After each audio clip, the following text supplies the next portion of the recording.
Hello everyone and welcome to Esportz Premises 2023 Assetto Competizione Semi-Finals brought to you by Esportz.in and a Smart Talk stream partner Clans. I am Simply Whitey and I'm joined by Electrip.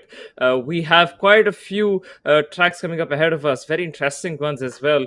You know, Kyalami, Suzuka as well as Nürburgring, a very nice combination of tracks, all with different challenges to come with, and plenty of camber as well as elevation changes that we'll get to see in those tracks. So Electrip, before we get started here, really quickly, what are your thoughts on those tracks? What do you think, could happen in these races? Because before we only had dry races and dry, qualifying, whereas now we have quite a bit of weather into play as well. Of course, Kyalami will be dry, but Suzuka and Nürburgring both have quite a high chance of it raining.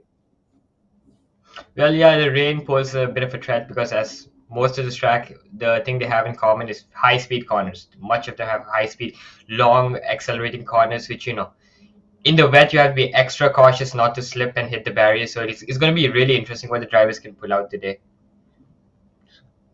Absolutely. That rain, I think it's 90% chance of it raining schedule on screen now. So the same qualifying format as before, 20 minutes qualifying at Kyalami, Super Bowl, which takes the top 5 drivers, and the grid will be set top 10 from qualifying.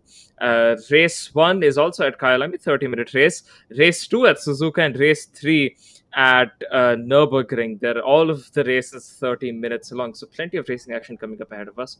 But yeah, coming back to what I was saying earlier, a bit of a glitch during the raining session, more like the transition period from the rain to dry when the rain has stopped but the clouds haven't left, is when pretty much if you are in those conditions, you can boost up your tire pressures to the absolute maximum, and because of some sort of glitch in the physics, obviously, the tires won't explode. They will actually remain well within temperatures and operate quite well. So if those conditions are to arise at any point, we could potentially see the drivers, use that. And of course, it's not going to be easy because you are raising up a lot of, a lot of your tire pressures. You're going to have, a lot of straight line, but then you're going to struggle in the corners. So it is more essential than ever, especially in those conditions, to make sure that your setup favors cornering over straight line, because when you will be raising those the tire pressures, you will be struggling quite a bit in the corners. Yeah, setups wise, you need to set up this more compliant towards wet weather because if you have a very stiff setup, it's not going to be as it's going to be fast in the straight lines, but it's going to struggle in the corners. You need a nice compliant setup that that'll take you around the corner in one piece. So setups are crucial for the upcoming races. That could be a difference between winning and losing at this point. Absolutely, and not just the setup, but of course your own sort of drivability and your skills. So how well you can adapt in those conditions. With Nürburgring, pretty much guaranteed to be a wet race. I think maybe you can do a few laps on the dry, but it's not really helpful. Maybe to just get you used to the track, but of course they'll be practicing quite a bit on the wet, and just. I have seen the last few days all of the drivers. Of course, it is come to a very serious stage now. Not like it wasn't serious before, but right now it's, in my opinion, just about there. 19 drivers. I think we may have even more. The track is completely filled. Drivers from all skill levels are here, so it's going to be quite interesting to see what can happen. And since only the top 10 will be going into the finals, where we'll have a very nice live event coming up soon on the 19th of Jan. So, of course, be there to watch these guys battle it out, whoever the top 10 will be. One of the few contenders that we will have for the top 10 is the Beach. Of course, there's going to be the Beach. But the likes of Sai Prithvi and FIFA Kanak are looking quite solid as well. Yeah, Devilish is, he's definitely a contender for the win today. And yeah, Sai Prithvi also is pretty fast. The last race I've seen him, he raced really well. And yeah, even Baldy might, even I've seen Baldy do really well. So, anyone can take the win here. It's going to be really, especially in the wets. you never know who has more car control. Absolutely. I mean, someone like Davlish, you don't really expect them to make mistakes. And then yesterday, during the practice day that we had, Davlish actually spun out in the wet conditions and made a mistake. So of course, that is something that he'll be looking to not do. But then again, when you're under the pressure, when there's so many cars, especially around you, all challenging to dethrone you from that P1, the pressure could get to him at some point. Yeah, exactly. Because again, Devilish is a very quick driver, but anyone is prone to making silly mistakes. So, a driver should be behind Devilish or any other driver. Keep the pressure on them, force them into a mistake. That's all racing is about. Just forcing them into a mistake so you can go around, undercut or overcut them. So it's very crucial to keep pressure on each other.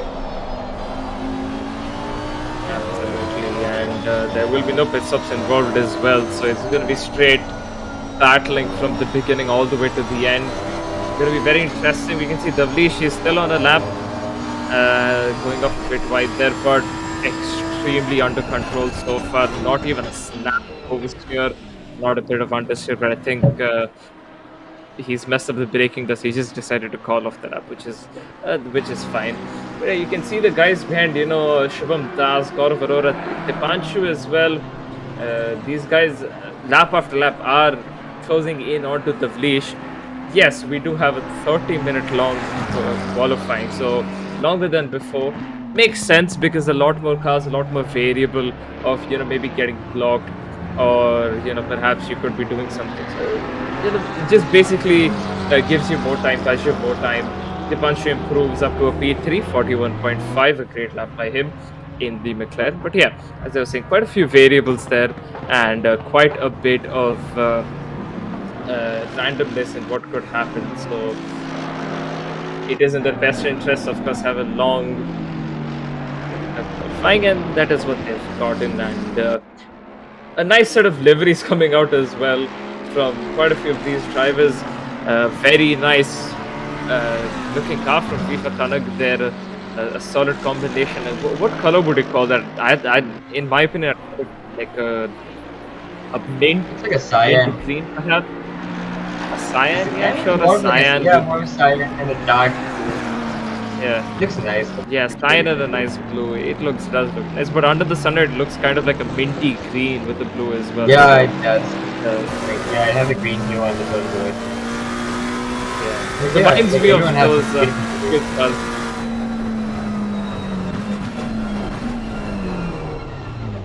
Yeah, everyone's doing a half lap or a lap. Yeah. I mean, it makes sense because they could go on for longer, ideally, right? But it because you have pretty much unlimited set of tires. You get quite a lot of set of tires, right? So you might as well just go out there, do a lap, fueled only for like a lap, and then you come back in, and then you go out again, and so on and so forth. So it makes sense for them to do it. They can afford to do it, and really they can go out multiple times on the same tire without the tire completely falling off as well. These tires are really durable. So all up to them. Deepak Raj comes across the lane 42.5. He's also improving.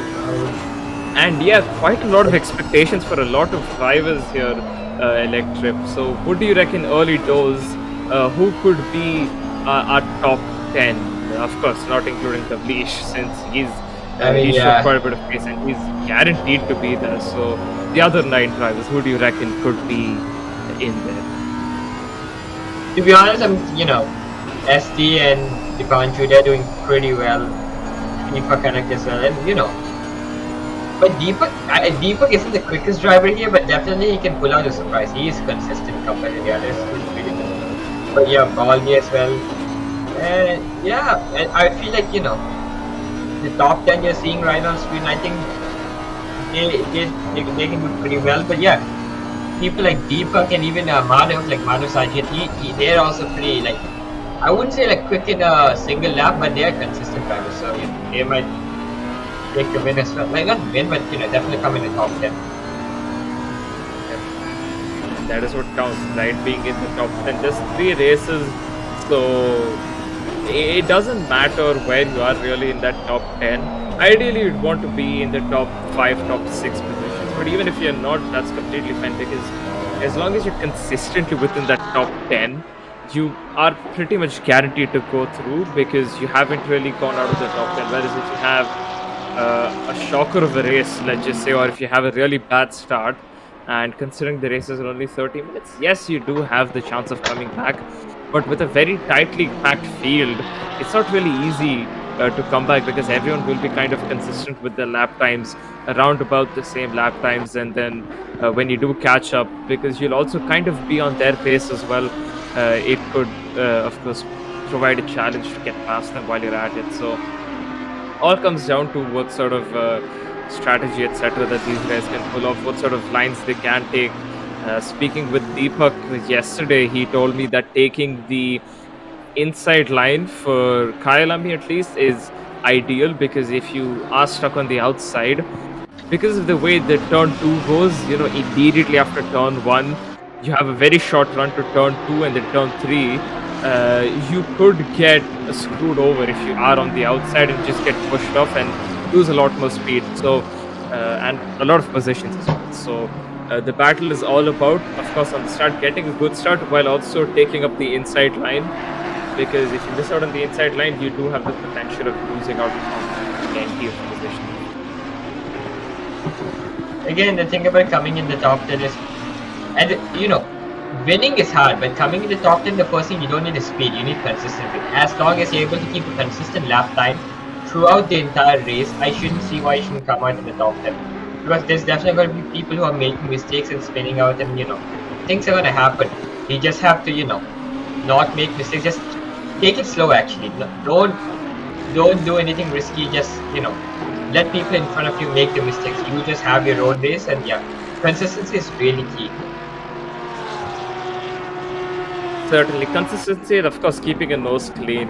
Like if you know that you're in a battle that could end in a bad way, you just want to prefer to just back off, not really fight it, because you're going to the finals, you're fighting to be in the top 10 to go to the finals, and if you're taking such risks, yes, they may work out for you, but there's also the chance where it won't. Then you end up in an incident and then you fall all the way back down. So consistency is important, yes, but also keeping a nose clean and properly picking your back. Yep, that's very important to keep it clean. And again, Davilish is still P1 as you can see, and ST. Yeah, Davilish really doesn't have any competition, does he? Second place is almost 8 tenths behind him. Yeah. And I mean, go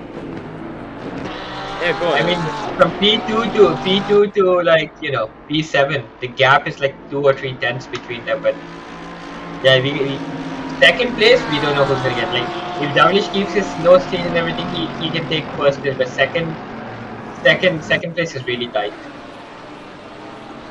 Yeah, second place is, as you mentioned, there's about 5 or 6 cars in there that's fighting for just P2, and that's also the if, buts, and maybes. For all you know, Davilish could have a bad start, or he could make a crucial mistake, spin out somewhere, and then for all you know, the position for P1's opened right up because yes, he's right now significantly faster than the other cars, but regardless of how much faster you are, even if you're, say, an esports driver, right? If you get stuck in a pack which is very, very close, like 6, 7, 8 cars that are all really, really close to each other, and they're all constantly fighting, you're not going to have any place to make a move and go past, regardless of your pace, because they'll pretty much take up all of the track, and they're going to be doing whatever they can to make sure that the cars behind them are not going ahead of them, and while at the same time sort of maintaining that gap to the car ahead to make sure they're clear, and in case they do end up taking earlier, lock up the race or whatever. So you have to think about all of these variabilities, and regardless of how much faster you are, when you do get mixed in with the slower pack, you slow down significantly, you lose a lot of time, and you also, of course, get into the potential of, if the pack does have any sort of incident, any sort of collisions, you also have the risk of getting caught up in that. So it is good that Davilish is really this quick, but he will also have to make sure, especially, that he does not make any mistakes, keeps it completely consistent, gets a good start, because the second he gets mixed in with the pack behind him, it could be a very, very long day for him. Yeah, 100% agree. Again, they only just have to keep it as simple as every driver has to make it in. Because speed doesn't matter. Speed matters only if you're, if you don't get into any.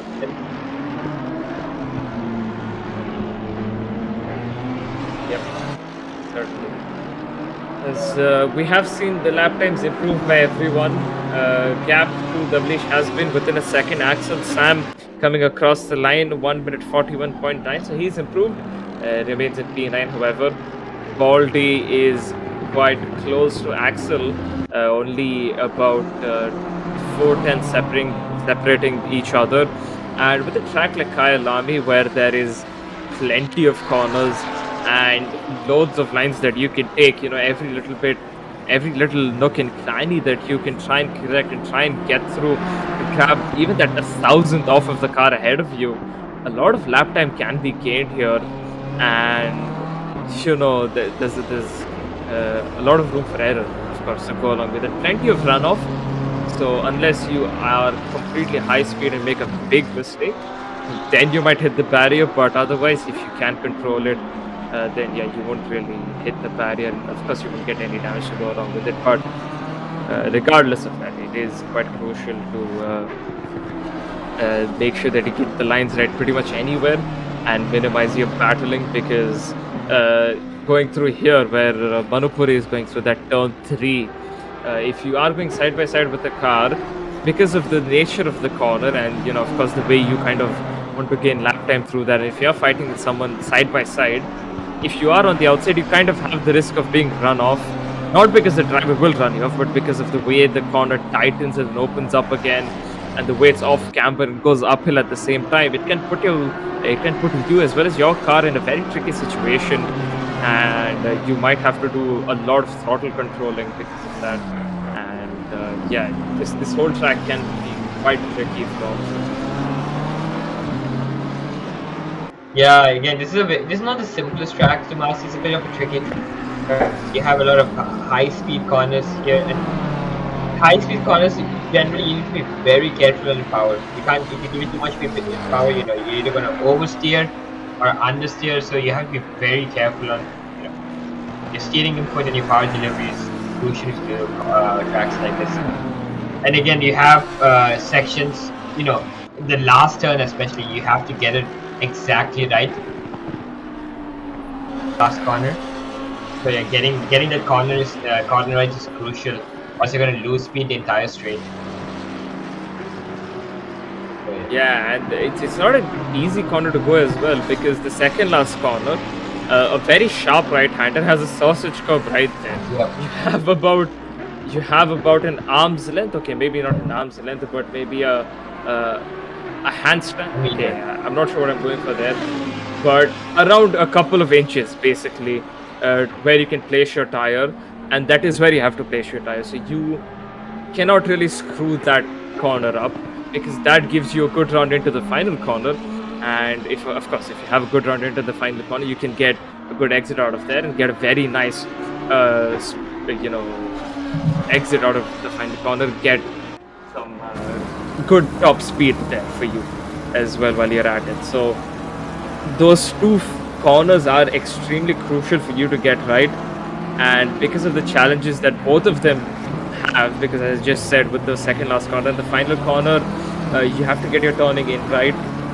It comes in very, very quickly there, because you think that okay, my car can stop, it can handle it, but then it suddenly also goes downhill, and then your car picks up speed, and then you have to immediately go on the brakes as it does that. So kind of puts your car off a little bit, and you just have to suddenly decelerate while you're also trying to turn in, get that trail braking right, as you can see they are doing right there as you still watch Manupuri. So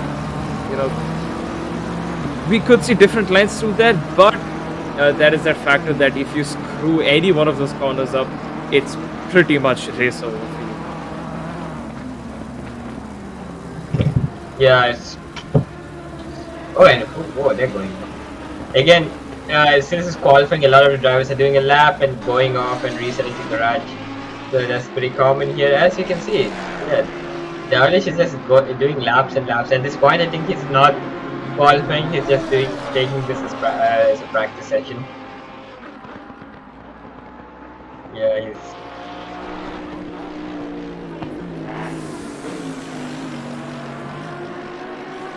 What more can Davlish do? Because Exactly. naturally, I mean, we've seen this guy drive for so many years at this point, and we have very rarely see him make a mistake. If he makes a mistake, the next lap gone. You never ever will see it again. That mistake, right? You won't even see him get close to it. Whereas, of course, a lot of drivers make a mistake, get nervous, and because of that nervousness, you completely lose control of yourself. All that muscle memory goes out of the window, and you completely drive by survival instincts, and then that just, screws everything up. Whereas Davlish makes a mistake if he does make a mistake. Next lap, nothing. And then for the rest of the event, for the rest of the races, for the rest of the season as well, you will never ever see him make that mistake. So he is just a generational talent, and yeah, you have to work really, really hard to get to where he is. Exactly, yes. It's not easy. Again, skill and talent is, talent and a lot of practice.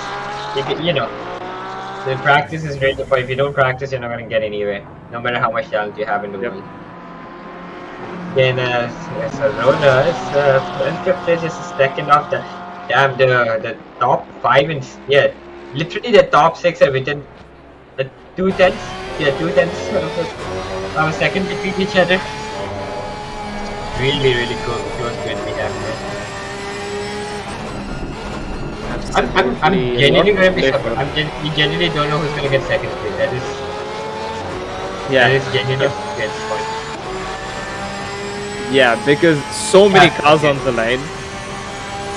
Gaurav Arora as well. So yeah, basically anyone out of the top 10, screw the top 10, anyone out of the top 12, because Tejasvi and Baldy, all they need to do is hook in a solid lap there, and they could be up there as well. So anyone within the top 12, ideally, at least right now, can get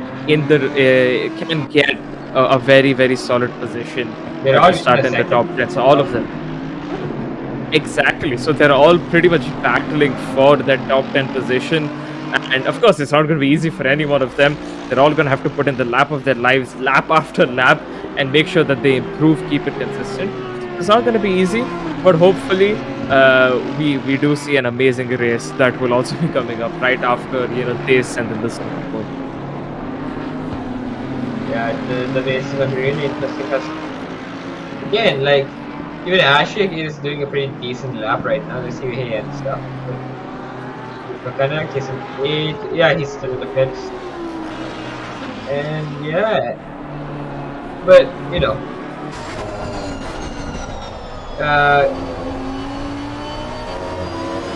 yeah. I get it. We have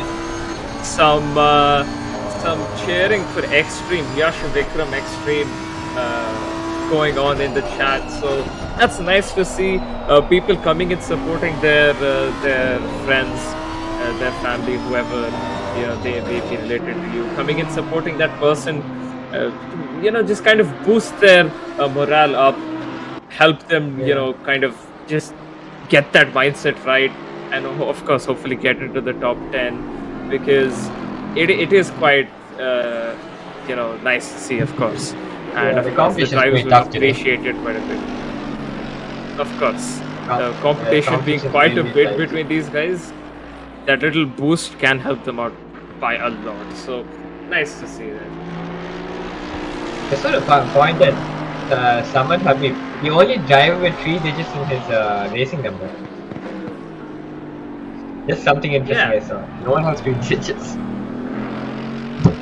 Well, he'd wish right now that his lap time would be a 1:23, because he is struggling quite a bit. Yeah, 2.5 seconds recently. His qualifying hasn't really been his strongest suit. in the first 2 weeks in the qualifiers that we saw. But if he doesn't really do much better in the race, it's not going to be it's not going to help him out in any sort of way as well, because it is important that he gets into the top 10. Interesting racing, man. That's what I pointed out. Yeah. Yeah. How did the Audis are pretty strong here. The Audis and the Lambos are really strong on this track. That was it. Yes, I'm surprised certainly. I mean, it suits the car. Yeah. You want a bit of an understeer setup here. All the long understeer. Yeah. Understeer is pretty much the way to go, and you kind of want a setup that understeers initially, because if you hit the brakes, and then of course you trail brake and turn in, your car would just go. So you kind of don't want that, but you also want a sort of a loose rear end, because when you come to corners like where a Brabham, okay, not a Brabham car, but a Sai Prithvi, I think, yeah, a Sai Prithvi was going through. It's one of those corners again where you need a bit of understeer to keep your car stable. The final corner as well, you don't really want your car to overreact all the time, but you also kind of want the rear end to turn in. So increasing the anti-roll bar, increasing as in loosening it up a bit, not stiffening it so much, that can really help you, because on the rear at least, because you want to find the right balance as to where you can keep your anti-roll bar. You don't want it to turn too much, because if you hit the brakes and the weight transfers all the way to the front, and then you trail brake and sort of let the weight go back to the rear tires a little bit, and you turn in, they're gonna have a tendency to just snap completely.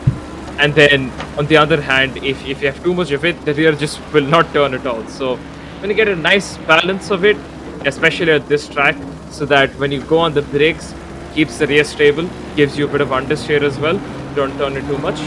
And then when you are off the brakes, trying to go on the throttle, it doesn't roll too much, it doesn't shift the balance too much, gives you a nice sort of a nice exit, while also giving you that ideal turn that you want into the corners. Yeah. Weight transfer is really important for cornering here. Again, whatever you said is right, because you want initial understeer, and again at the corner like apex, you want a bit of oversteer. You can really turn the rear around and make sure you point to the right place of the sticker. So yeah, again, it is what the driver prefers. Some drivers prefer a understeer setup, because at the end of the day, understeer setups are more stable. I wouldn't say they're a bit more easier to drive. You can really push the car hard. Meanwhile, oversteer setup, you have to be really careful how hard you push the car. Yeah. And with the nature of the Porsche, which is oversteering, because they have put the engine in the back, they will struggle a little bit, to be honest, with getting the power down. And that's why you can only see one Porsche of Gaurav Arora and nobody else going in that Porsche. So very tricky car to handle, as we pointed it out in qualifier week 2. Takes away a lot from your rear tires, and yeah, it's a very tricky car to drive. So you just have to keep it calm and stable. So it's all down to the setups as well. And remember, you can get away with setups that suit you in something like an F1 car or any sort of an open wheel car, but it won't work like that in GT3 cars, because yes, you have your own driving style, but you can implement it in some ways, but it's also a lot down to the car that you choose and how it behaves. Because if for example, a Beamer has a good amount of straight line and is quite stable as well, but if you oversteer cars, and if you try to make the Beamer unstable and make it oversteery, it's gonna completely give up on you and spin out, right? So you also have to adapt to the car. Mainly it's about the driver adapting to the car, but you can implement a bit of your driving style here and there, as we see a spun off Madhav Sajid off in the corner there in his iconic PWT livery.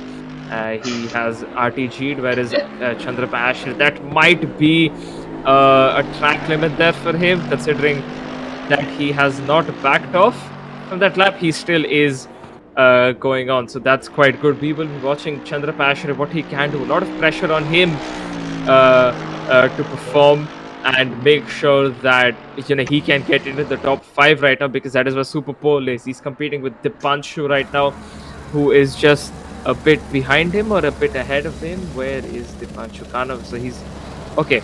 So he is a bit behind him. Oh, looks like Asher has messed up his lap, and that is it for him. I don't think he'll be going into the Super Pole here. And so has Dipanshu. So that is the end of qualifying for these guys. And yeah, that is our top 5. Shubham Das, Deepak Raj, Sai Prithvi, Tavlish, and Gaurav Arora will be going into the Super Bowl, and they will be coming out between each other as to who can get the pole. Unfortunate for Dipanshu and unfortunate for Chandra Pasher as well, because they had quite a bit of potential of getting in there. But of course, when the time counts, you do have a lot of pressure on you and they mess up there. So no worries. But before we get into the Super Bowl, of course, we're going to be back after a very short break. So stay tuned.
open eye, feel the waves cut through me, hypnotized by the sounds I'm breathing in. Hold tight, chemicals collide.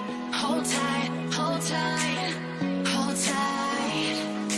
Dripping lights paint the skies, all because of you. Dripping lights paint the skies, only you can make me move. You can make me move. Can make me move. You can make me move. Can make me.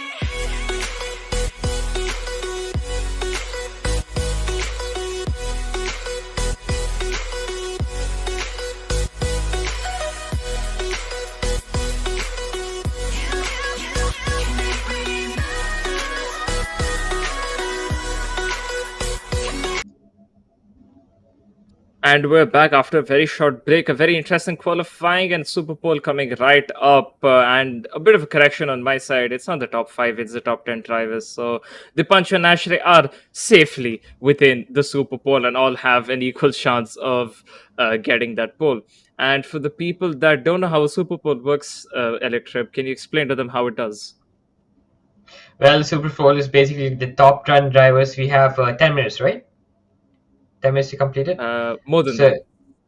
yeah, more than it. So basically, it'll be the final top 10, which based on the qualifying times from top 1 to top 10. So basically, it's like the last 10 will be eliminated out of the 20 drivers we had just now, and the top 10 will be qualifying for pole, pretty much.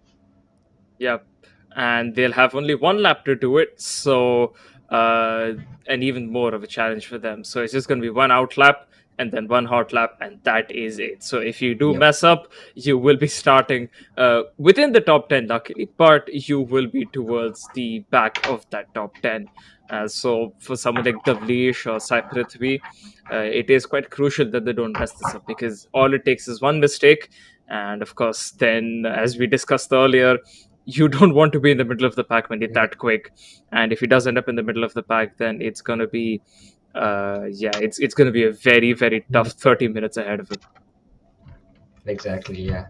So it's going to be really interesting to see what they can do during the Super Bowl. And yeah, top 10 drivers for pole position. Let's see what they can do. Yep, we just wait for the session to start. And when it does, we will go right in. But Electrip, I know I really shouldn't be asking you this, but what do you reckon, rather, who do you reckon can get pole if it weren't to be Tavlish? That is an impossible question to answer, because as you've seen in the past quali, the difference between top 10 is 0.2 of a second. So it can literally be anyone, but I'm gonna place my money on Aurora. I think he might be able to pull something out, but again, it's literally neck and neck between all the 10 drivers, all the 9 drivers actually, if you don't include Davlish. Yeah, so we can safely say that Davlish has a pretty much like a 99.9% chance that he will end up getting that pole. But then again, let's leave that 0.1% for any mistake that he may do. On board Manu Puri here then, going through sector 1 of Kailami. I'm not sure if he's on a hot lap or if he's on a... Okay, he can't be on an out lap, so he's on a hot lap. Going into Sunset, and he's going to try to take it flat. It's not easy to take flat. A lot of drivers haven't done it. You have to be quite skilled to take Sunset flat, and it mainly goes down to the Esportz drivers who can take Sunset flat. So it's not the easiest to take it, but you need to try to do your best to do so. And as we can see, Manu Puri going through once again a very tricky section. They call this the Christmas tree corner because of the way it just goes up turns back and then goes all the way down while also kind of extending off. So sometimes we call it a Christmas tree type corner. And he's taken it quite well, a very low speed corner, the slowest corner actually in the whole track, if I'm not wrong. Coming into a very final sector, then coming into the final two corners as well. While we're at it, as you can see, basically no space there for a tire. Coming into the final corner, then he did have a bit of oversteer in the second last corner, so that has hindered his run to the final corner. Comes across the line anytime now, and that's a 41.9. I don't think that will be enough for a top 5 electric. 41.9 is pretty slow. You want to be below the 41s at this stage. But again, let's see what they can do. Again, FIFA Connect is going next. And corner, first corner. Nice and tight, opening up the corner. Well, he could go a bit more wider there. He should maximize the track a bit more.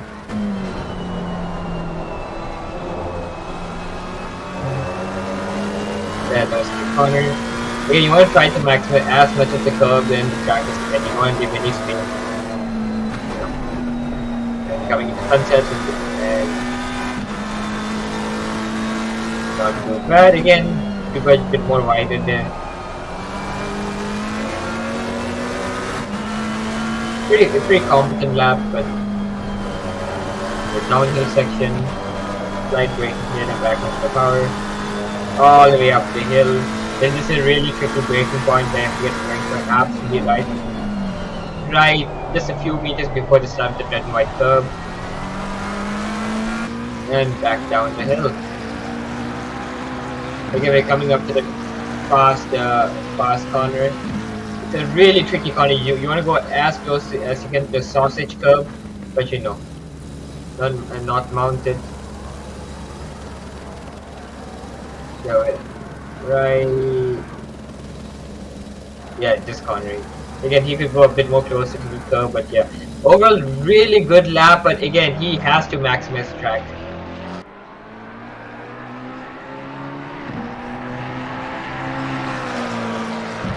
Yep. Across the line, and that's a 10th off of Manu Puri. It was looking quite good, to be honest, but yeah, I'm not sure where he's really lost time then, because that's really not I good mean, lap time. you could actually see where he lost time, because you know he wasn't really maximizing track. There's a lot of corners where he missed the exit curbs, or he wasn't really at the apex. He left a lot of room on the side, so he could have maximized track. As Asher starts his lap, let's see what he can do. Coming up to the first corner, and yeah, much better.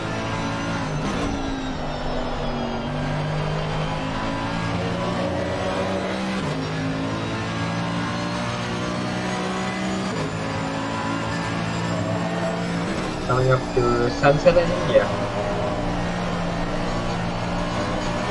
This entire corner is just modulating the brake and throttle, making sure you can give as much speed as you can. Onto the curve a bit too much. Then a bit of braking here and back on the power. And up the tricky, just the braking zone here is really tricky.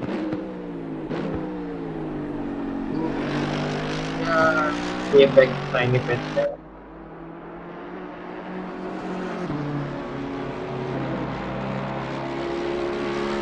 Down the hill.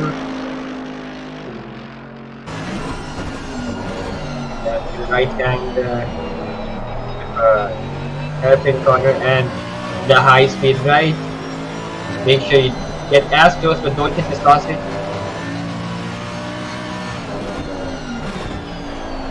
Back to the final corner and back on the power as quickly as we can. Try not to invalidate the lap there. Ooh. Huh. That is kind of surprising. I thought he did pretty decent. I thought he did better than FIFA Connect, but apparently not. Yeah, I mean, there has. I don't know what's wrong because these laps, as you said, they are looking much better than Manu Puri's, but yeah, they're just not really improving on the lap times. As we watch on both Axel Sam breaking after the 100-meter board. Very nice line through turn 1, coming through turn 2. Your car will want to wash off wide, but keep it flat even through here. Go off the wide, brake a little bit, come right back in. Very good use of the track by Axel Sam so far, coming into Sunset. Locking up the rear a bit there, that's off the track. Will that be a lap time invalidation for him?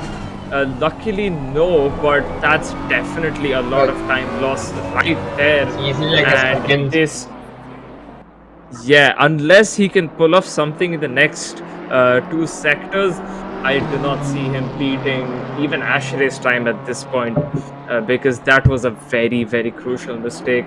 Braking right before the red and white curves start on the right hand side, taking a nice bit of the apex, getting a nice line, completely flat by this point, and staying all the way to the right, going all the way to the left, and going to the middle just before cutting right back into the left.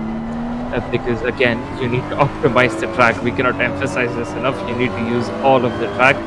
Coming into the fast rate, no one's really taken the curve yet. Axel Sam is the closest one, but still hasn't gone onto the curve. Final corner, then once again close to the apex, but just not enough. Coming across the line, what will his lap time be? Yeah, of course not an improvement. That time loss through Sunset definitely did not help his case out. Yeah, and but the punch here. Love his left one. It's stunning. As he starts his lap, let's see what he can do.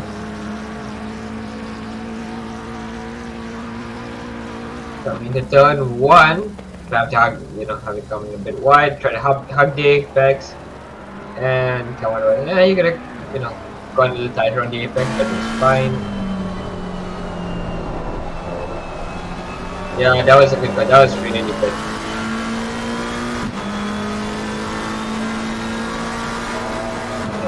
Okay, wide here. Kind of just modulating the throttle and brake here and coming on as good. Oh, that was a really good corner. But the punch is doing really well here and coming back down the hill.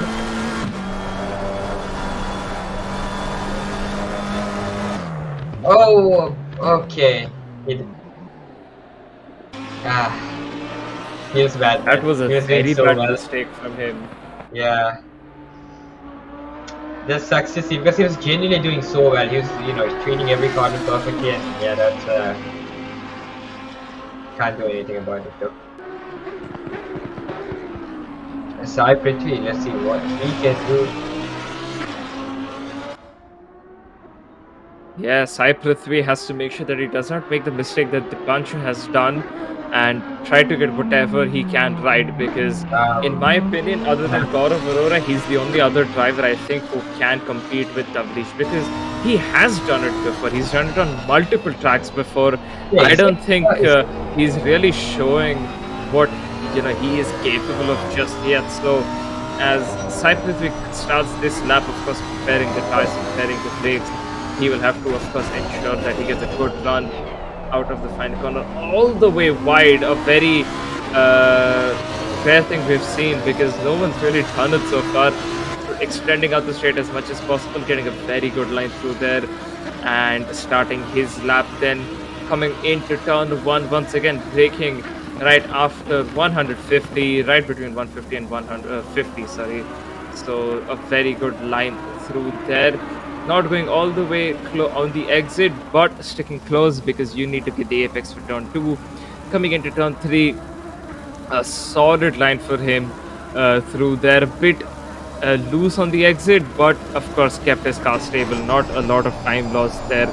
Coming into the Sunset corner, right on throttle.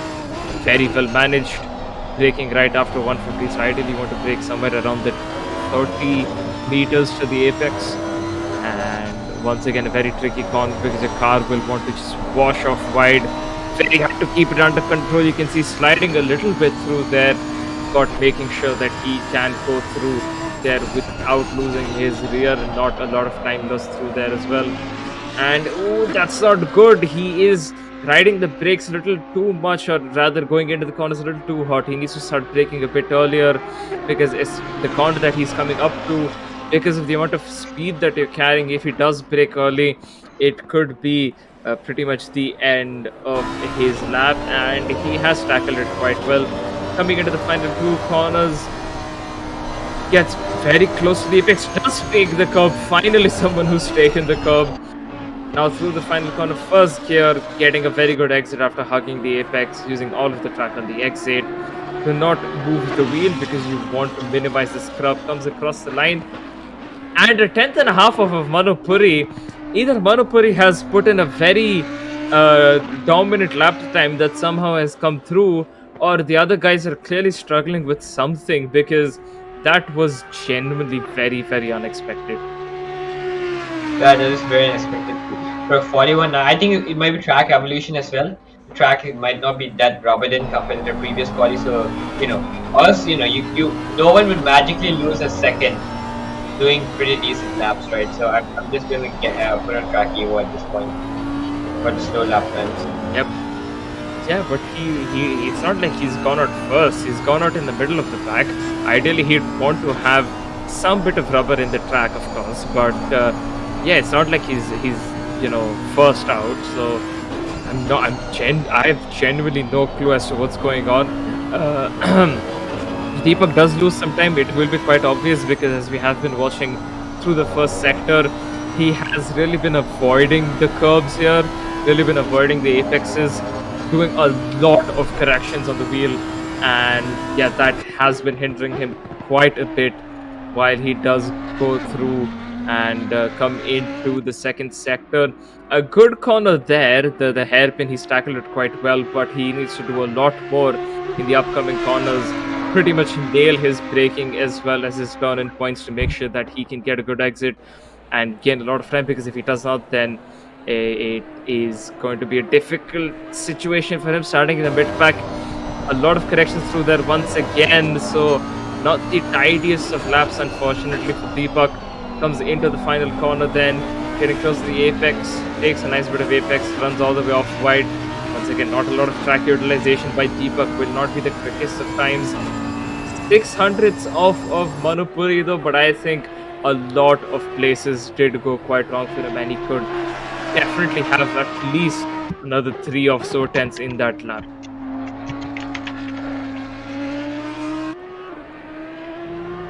Yeah, but soon ST is going for his lap. Let's see what he can do in the Audi.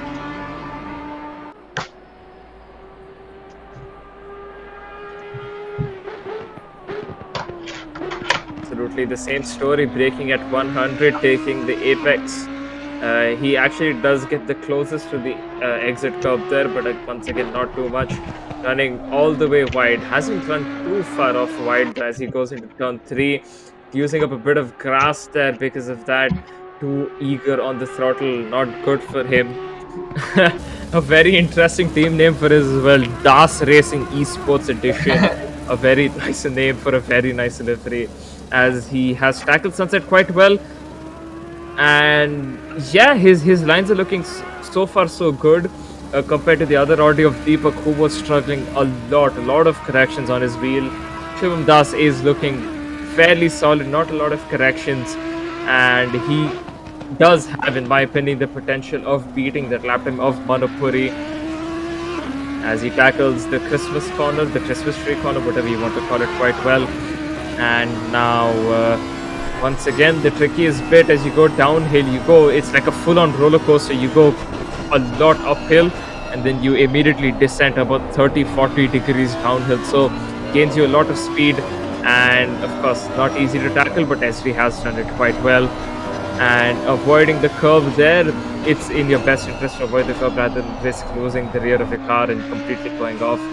Very good final exit, a final corner, rather a good exit as well to go along with it. Comes across the line, for a lap time of 1:41.7. So the first driver in a long list of drivers who has beaten the lap time of Manupuri with only about a tenth and a half. Gaurav Arora in the push, a car which is very, very good in qualifying. Qualifying being its strong suits, rather. We'll have to see what he can do as he comes once again in turn one. And Electrip, actually, you can carry on with this lap if you want to. Yeah, as Aurora comes through, this is the first, final corner as he comes around the final corner. Looking to go to start finish line.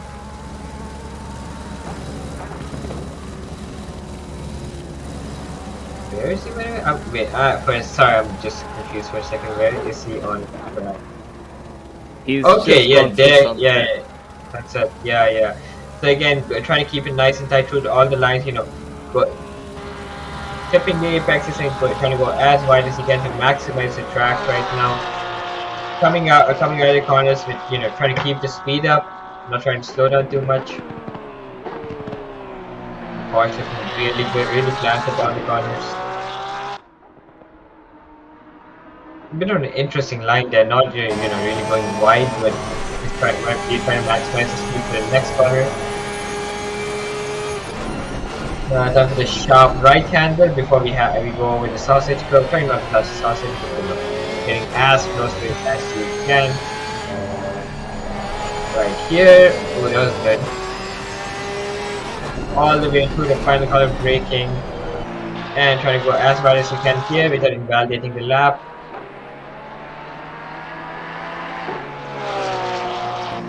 Ooh. And that was a stunning lap by him. A very good lap, 41.6. Now all eyes remain on Davleesh Singh. Can he make a mistake and not get pole, or will he absolutely dominate and get that pole by quite a larger margin? We will have to see as he begins his lap. And I will take you guys on board his lap, of course. Will be my pleasure to do so on the main straight.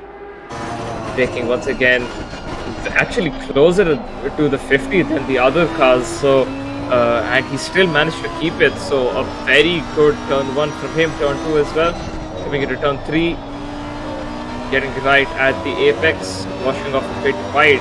That car control is just something else. Minimum steering inputs and a lot of it done just through the throttle and the brakes. So very, very good stuff from him so far. And my god, is it a very butter, I guess, on that steering wheel, because it's doing barely any movements and the car is just turning in and not even losing. It's just doing exactly what Davleesh wants it to do. And of course, this is the difference between a good driver and a great driver. And of course, we're seeing a great driver right now as he exits the Christmas tree corner. A bit of a snap of oversteer, but immediately catches it, doesn't even let it play out. So very good stuff from him, staying very, very close to the apexes. First gear through here and running off wide to use up all of the exit curve. Coming into the final two corners, taking a bit of the curve on the inside, just about enough to give him a good line through there and carrying a lot of minimum speed. Lot of the use of wheel there, but then again a very, very good correction from his throttle and braking across the line. 40.8, 9/10 faster than Gaurav Arora, and that is the kind of lap time that makes you really happy to see, because it takes a lot of skill and effort to do that. It takes a lot of skill and effort to get there, and clearly Davleesh does not look stoppable right now. I mean, 9/10 gap in the first in Q1, and then now in the Super Bowl 8/10, pretty much 9/10 once again, a gap to P2. Of course, the other cars were very, very close to each other, but my god, is this guy unstoppable right now. He really is right now. He's doing excellent. Let's see what he can do. Let's see if he's able to take the win for the upcoming race, because at the end of the day, 90% he would win, but there's still a 10% chance he wouldn't. Depends on instances. A lot of factors when it comes to race that you do not have in qualifying. Exactly, and a lot of things that could go wrong, which could put him off completely. And of course, we could see a different winner if that may happen. So we will see what does play out, and that will be just after this short break. So do not go anywhere.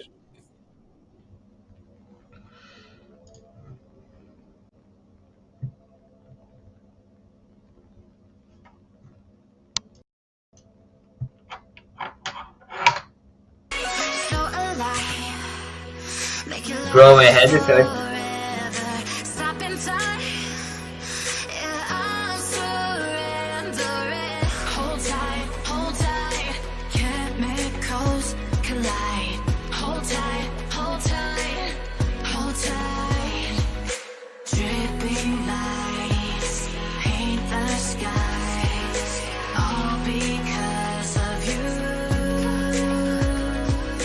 Dripping lights paint the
I live inside my own world of make-believe.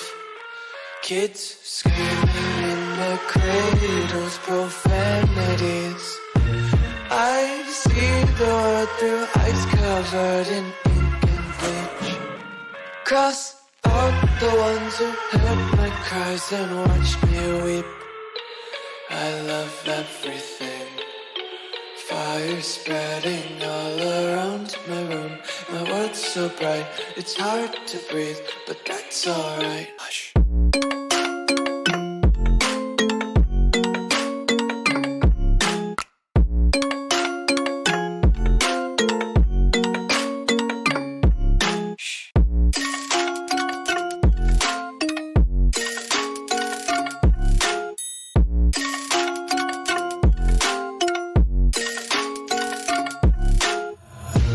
Take my eyes open to force reality.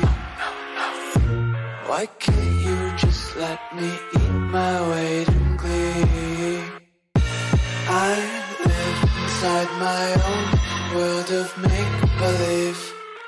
Kids screaming in their cradles, profanities. Some days I feel skinnier than all the other days. Sometimes I can't tell if my body belongs to me. I love everything. Fire spreading all around my room. My world's so bright, it's hard to breathe, but that's alright. Hush.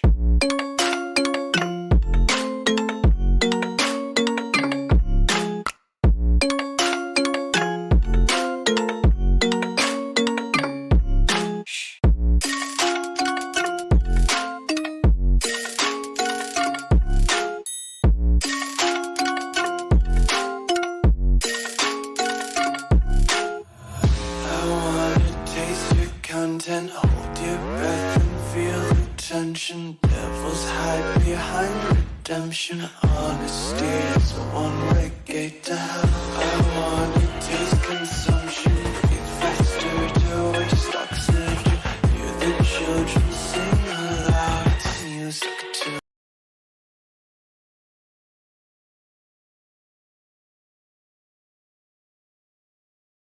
Going right into race 1, which is 30 minutes at Kyalami. A very interesting race coming up ahead of us, Prathamesh, or rather Electrip, because their top was from P2 all the way to P12. They're well within a second of each other, which is, in my opinion, a very, very good margin of error. So, yeah, I think a very good race is coming up, unless, of course, Tavleesh does decide to, have a bit of a bantry race, but I don't think he will be doing that anytime soon. So, I think it's going to be domination from Tavleesh and very, very close battles for P2. With a track that's not even wide enough to fit two cars at most places, I think we'll be seeing a lot more than just two cars going side by side at quite a few places. Exactly, it's going to be a really interesting race. Again, Kyalami is pretty good for overtaking, especially the first corner. You can really get some moves done there. And yeah, especially, you saw how close the pack is. You really don't know who's going to get into the top three. So it's going to be a really interesting race between the drivers. Exactly. And this is when it properly starts counting towards the finals, because you have to ensure now that you have to finish. Okay, you could have had a bad qualifying for whatever reason. You couldn't have even made it into Super Bowl. But now it is even more crucial that you have to make sure that you get into the top 10, because if you don't, then, it can screw up that points sort of.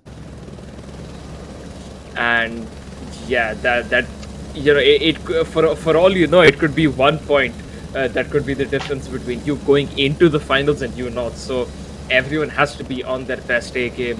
And considering we're about to start, Prathamesh or Trip, why don't you take us through this start? Yeah, again, as you can see, it's going to be a bit of juggling, trying to get people trying to get their tires warmed up and everything. And it's going to be really interesting how the drivers take it to the first corner. Hopefully everyone keeps it pretty clean. but can only hope so. As the drivers line up for the start of the race, waiting for a green flag for them to start racing. Now he's starting in first, Aurora accompanying him into the first corner. And green flag. And now he's straight into, and Aurora had a better start there, side by side in the turn one. But now he's got the inside corner. Yeah, pretty clean racing right there, no contact. Oh, and we have a contact. And yeah, that didn't end well, as you can see. There's an interesting pile-up right at the back, and I think whose car is set at the back? Someone. That was Deepak, all the way at the back. Deepak, yeah. I saw what happened there. As you mentioned, a very good start for Gaurav, but it turned out to be that Deepak Kanak just lost his rear as they were exiting turn 3, and see, that is all it takes. That is literally all it takes for a whole pack to go trembling down, because now half of them have damage because of some contact from a driver here or there. There was one Mercedes, might be of Baldy, that was all the way on the outside. Even he got caught. I mean, he was off the track, and even he got hit. So no one left alone. Everyone got some bit of damage there. And unless you were either Tavleesh or Gaurav Arora or Shivam Das, you have been tapped. All of you have got damage, and everyone will be struggling somehow to just get their races sorted out. As we can see, Dipanshu and Tejas were going side by side there, and Dipanshu trying whatever he can to get past Tejasvi right now. He doesn't have to rush, he doesn't have to hurry, but it is quite crucial that he does get it soon, because a whole pack of cars is right behind him. Yes, he was also one of the drivers that did get tapped. He also has damage, but it is better to be ahead with everyone else having damage than being in the pack, because if you're in the middle of the pack and you're trying to follow someone, you cannot get a move done, because you just have damage. Of course, everyone else also has damage, but that also has kind of equalized within the field then, because it's not just you who particularly has damage, everyone has damage. So it is going to be quite crucial for Dipanshu to make sure he can get past Tejasvi and do whatever he can to catch up to Saipatri, Ashray as such, because if he cannot do so within time, we can see someone like Baldy, who is only a 10th behind him right now, to pull off some sort of a move with that Mercedes straight line and immediately fly past him.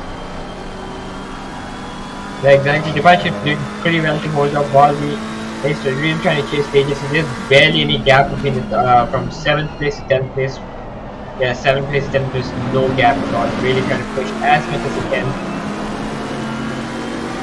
As we have Tejas is right now competing with. There's a great move by Baldy, but he's got the move, he's quick, and he doesn't. Yeah, he's trying to go on the outside. The best way to overtake is from the inside of this track.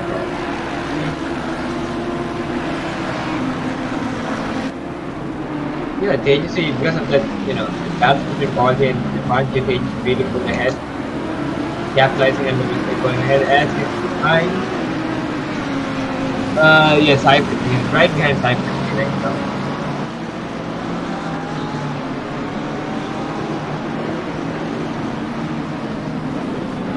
Yeah, you can just see that line of cars that is all trying to make a move there. We can see Axel, Sam, Jay, Pratap in the back as well, trying to kind of just battle it out, try and get past each other. There have been attempts made, but no one's been successful just about yet. Tejasvi, as you said, he is pulling over quite a bit. Baldy once again on the outside of Dipanshu coming into Sunset. Where will he come out? Dipanshu does come out ahead, but Baldy is not giving up. They're still kind of side by side, but I think Dipanshu will remain ahead. Yes, he does, and you can just see how tricky it is to make a move, because right now Baldy is only a few tenths faster, whereas in GT3 racing you need to be a lot more than just a few tenths faster to make a move. Clearly not working out for Baldy Ow, getting very close there to contact with Dipanshu, and he's just lucky that the bloody Mercedes of his isn't an inch longer. Because if it was, then there would have been contact. And please excuse my language there. But yeah, he's just lucky that he could not. He didn't make contact with Dipanshu there, as that could have been really bad, because there is about 3 or 4 more cars following right behind them that could have also been collected, and that once again would have started a big chain reaction that could have caused a lot of issues, as Deepak is in his garage, and either he's getting his damage fixed or he's just decided to call it quits from this race. He does have 2 more races, so to be fair, it's not the end of the world, but yeah, it is still quite a bit of points lost, as that is Tejasvi doing avoiding action from someone. I think that might have been Ashrey who almost sent it, but luckily the actions were avoided and everyone lives to see another day. These 3 guys are fighting it out for a P5, which is still a very, very good position. Devlish has of course pulled away. Gaurav Arora not too far from him. Shubham Das 2 seconds behind. So the gap between the top 4 is 2 seconds from one another, so not bad. And of course they are looking to pull away from this pack that's just constantly fighting it out. Ashrey almost losing his rear there, but keeping it very neat and very, very tidy. Gets to live once again another day, and coming into the Christmas tree corner, looking to get a good exit, maximize the straight line, the top end of that Mercedes, and just make sure that he can get Tejasvi coming into the following corners, or if not, at least put a bit of pressure on Tejasvi so that he does make a mistake, and perhaps then he can get past. Yeah, exactly. Tejas is doing pretty well right now. Actually, right on tail of him. Let's see what he can do. And even Sarthak is right behind Balti. There's a lot of close racing going on right now. And Tejas in the qualifying exchange positions right now. Yeah, Balti. Ball is right behind.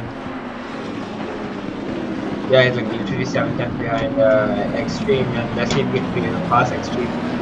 It's a really tight battle going on for E8, E7, sorry. Just jostling for positions every continent. Yeah, not ideal for Ashrey, because he made that mistake, if you remember, just on the last lap. He's lost all of the time, whereas he was fighting for P5.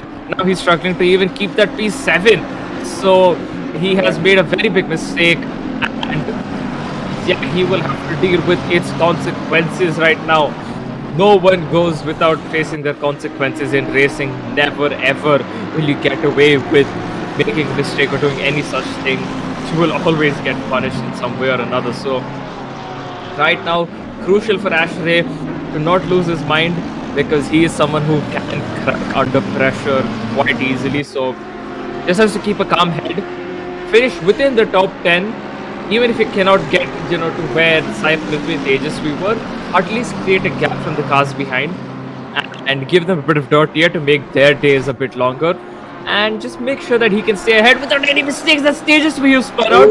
Ashrey instantly gets promoted up a place, and so does everyone else behind him. Those tries will be boiling on Tejasvi's car, and Jay Pratap, FIFA Kanak, and the rest of that pack has also caught up to him. So now he's in deep, deep trouble. He was in P5. Now he has gone all the way down to P12, and the gap is just going to increase even more. Those tires are going to take their sweet time to cool down.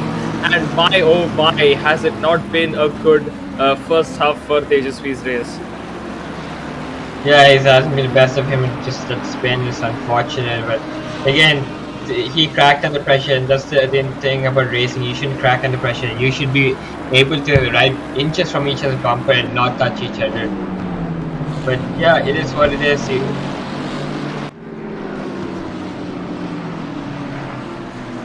There's a battle going on. Samad and Madhav are pretty close to each other, like from P14 to P17. There's a small battle right there.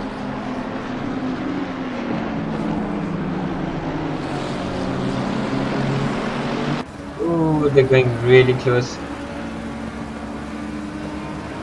Yeah, these guys, when they were going through turn 3, they were pretty much bumper to bumper, all 6 of them. But now, luckily, yeah, they have a bit of gap between each other. The Pancho has spun out. Shri has also spun out. We might have missed a crucial contact for these guys. The two of the most, the two of a solid midfielders that we had in this race have also made a mistake and have fallen down far out of the top 10, far out of the points. That is not good for them in any way at all. Tejasvi is also back there. I guess he will be happy in some sort because he's ended up in top 10 because of these two spinning out. It is very, very bad for them. They are even further behind Shan 7 and that pack. So they have to do whatever they can, channel in their inner Michael Schumacher or whichever driver they consider as their idol to get into the top 10, because right now the rest of the pack is not making any mistakes, and if this continues to go on, they will be nowhere close to it, and that can be a lot of points that they have lost because of one mistake, maybe even a collision. We have no idea what's happened. All we know is both of them have spun out, and that is pretty much race over for them unless they can pull something far out of the window. Exactly, this is pretty much race over. And again, Axel's doing very well. You know, the top 3, I think the top 3 are doing pretty well, but as Axel is right behind Sarthak right now. What, look, can he overtake him? Sarthak, beautiful looking McLaren. Oh, yes, something going up. Yeah, Habib and Sajid are really fighting right now. Being really bumper to bumper between each other. Not a lot of space. Trying to put the pressure on someone. Let's see if we can try to go a bit wide. That was not the most ideal line. Being pretty interesting between the 3 of them, from Pratap to Sajid.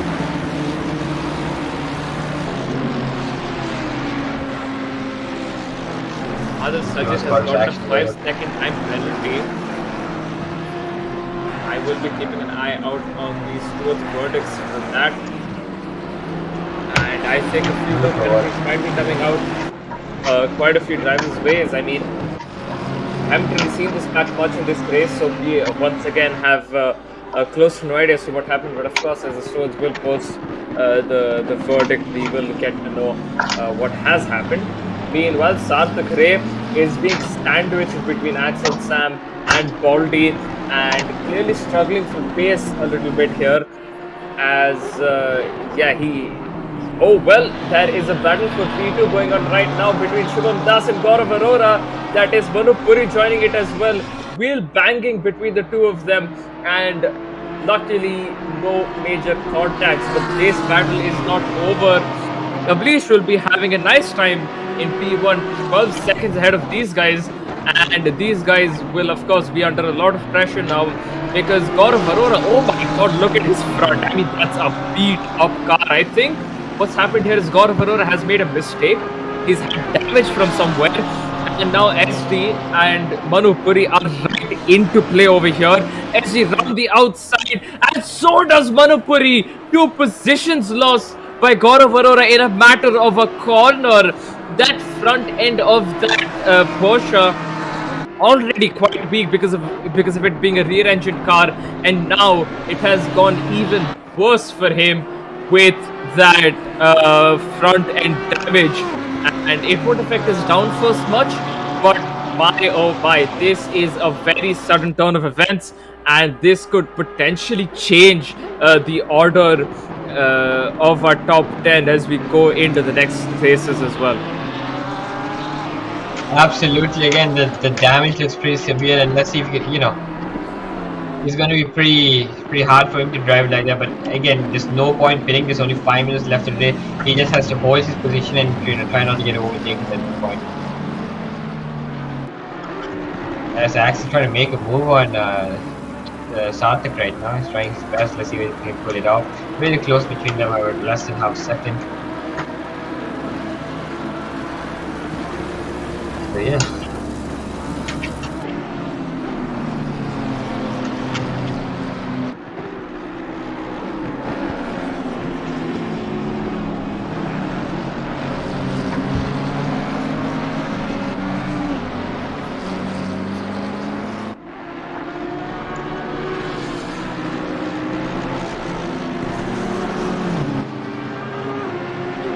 Yeah, sure.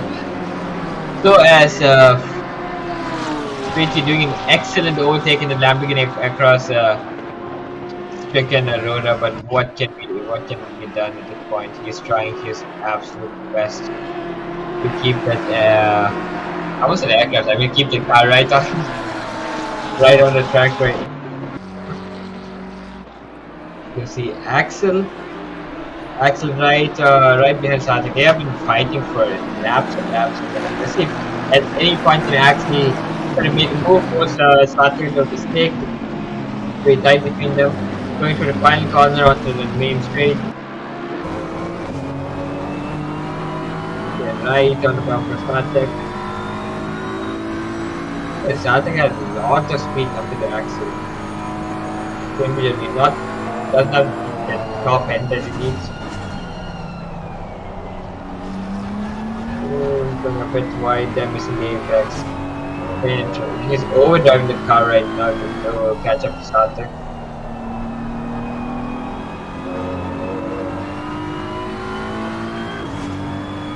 Half second separates both of them. Coming up to sunset, have to get the braking and the acceleration power. You have to know when to put the car down. Down the hill, right up to the uphill corner with a 3D braking, taking gains of time on Sarthak right there. Oh, it goes over the curb right there. It didn't really unsettle the car. Luckily, that hasn't lost too much time for him. 3/10 of a second, he's getting closer. He's getting closer. Going up to the trainer cars right in front of him.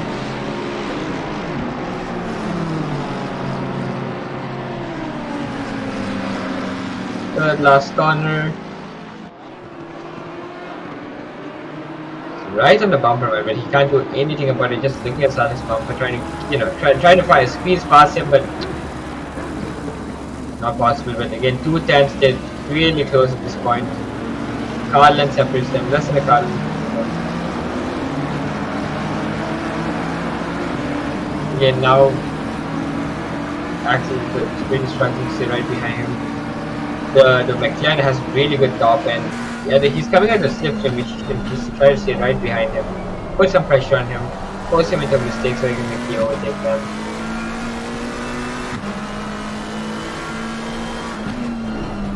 Two minutes left of the race. Final two laps left of the race. 7/10, 8/10. Good little fade. Alex Candera. Oh, that is Yash What Vikram or happened? Yash Extreme. He has made a mistake. He's gone off. It's very, very unlikely of Yash to be making such mistakes because he is quite quick in his own way, but he definitely is one of those drivers that makes close to no mistakes. Like you can compare him to Tavlish in terms of making mistakes. Like his mistakes are minimum, basically. So what has happened here is very, very unlikely of him. Leader on the final lap, but yeah, this is definitely not an ideal situation for Yash because now there is the lap car of Deepak, which won't pose an issue, and so is Madhav Sachin. But then there's Dipanshu, Samad Habib, who are pretty much right there to bite with one more lap to go and a very, very damaged car. It will be an impossible task, pretty much, or a close to impossible task for Yash to hold out the cars behind, and he just has to make sure that he can get everything done as FIFA Kanak and Tejasvi fighting this out with that cyan, maybe mint green, maybe definitely dark blue car, that dark blue McLaren of FIFA Connect trying to make a move around the outside. Could have gone for a switchback line through there, but they just blocks it off quite well. Sean 7 with the specific penalty as well. Right now, no words from the stewards, so we will post or update you guys about it later on. But for now, as we still watch onto this battle, loads of battles still happening on track right now. None of them are out of battle other than, of course, Tavrish. but we can see Yash Extreme getting 10 seconds as well while he's at it. So once again, no idea what's happening, but we'll get back to you guys after the break about what's of course happened there. And we're still watching two battles right now. Axel Sam and Sarthak Ray, a battle right up on the road from these guys. Davrish Singh comes across the line to win race 1. Great stuff from him. This battle is not over. Both of these battles are not over. As we head down the hill, Axel Sam and Sarthak Ray have already gone down the hill, and now we'll have to see will any of them make a mistake as they approach the final 2 corners. Shift of focus is right back to the left hand side of the screen. No mistakes there either. Coming back to the right hand side as we watch them come through the second last corner there, and none of them have made any mistakes. Comes down to the final corner between the two of them. What will happen? Will Axel Sam get a good run enough? Yes, he does. Contact between the two of them. The final corner. Axel Sam may get a post-race penalty. Sarthak Ray, not good at all for him. Axel Sam finishes P6 on the track, but could be far behind as the race will finish, and the stewards will have a very good look at what's happened. Luckily for Sarthak, not out of the top 10 because of the gap between the cars behind, but that could have been very bad for him. As we can see, Ashray right behind Jay Pratap after having a good race, flashing his lights, clearly signifying he's not happy at all with what's happened in this race as he comes across the line. And yeah, he will definitely have to do something about this going into 30 minutes at Suzuka, where he actually was quite quick there, but then again he was quick here as well, and guess what happened? He ended up making a mistake, or he had some sort of collision with Dipanshu. Something's happened between the two of them. Stewards is still having a look at it. That's why none of them have received a penalty yet. But whatever has happened there between the two of them cannot happen going into the next races, because okay, fine, if you do lose some points in the first race, you're not too far down in the deficit. Whereas when you do it in the second race, it's what 2/3 of the race is done, and you've pretty much lost it unless you win the final race, which then again, with having someone like Davlish there, can be pretty challenging to do, or even impossible to do. So these mistakes have to be ironed out by everyone.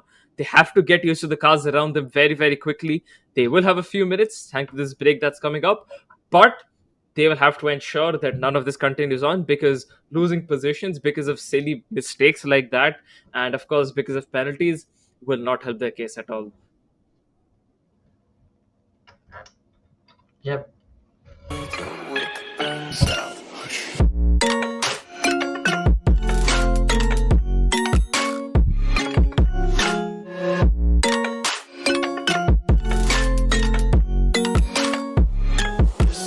Be carefree lately, yeah. Just kicking up daisies. Got 1 too many quarters in my pockets. Counting like the 4-leaf clovers in my locket. Untied laces, yeah. Just tripping on daydreams. Got dirty little lullabies playing on repeat. Might as well just ride around the nursery and count sheep.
And we are back after once again a bit of a break, and now we have 30 minutes of Suzuka coming up.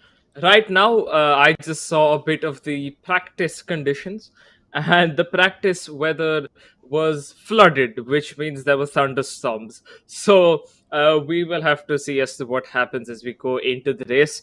If we do have the same flooded conditions, it could be quite a forget quite. It could be a very very challenge even for someone like Davlish to finish, because at a track like Suzuka, where you need every little bit of the grip that you can, every little bit of the circuit that you can, and every little bit of the you know what can you say, downforce. Yeah, every little bit of the downforce that you can. Already the wet reduces all of it, right? Because you can't really take the lines you want to. You don't have as much downforce as you really need, and it just makes the track very very slippery. And then if you have thunderstorms, there's going to be puddles everywhere on the track, which will of course make it impossible to drive, because your tire is going and then it just hits a puddle, your car loses itself, and then you're gone. So even for someone like yes, you could avoid the puddles, but when it's in thunderstorm conditions, it's absolutely impossible to do so. So right now, I think there might be a server restart or not. I'm not sure. There may be some issues, but Electrip, if it is to rain, right? Because there's a bit of chance that it will. What do you reckon could throw in the mix? Do you think that Davlish will still win, or do you think perhaps we could have a complete underdog come in and win, because the wet really equalizes everything. And so far, I really haven't seen Davlish drive in the wet. So for all we know, he could be struggling a lot here. I mean, at this point, is the lead Davlish has. I'm pretty uncertain anyone else can take the lead away that he has. But at the end, yeah, the thing about the wet, it really equalizes the field in a way that skill is really important.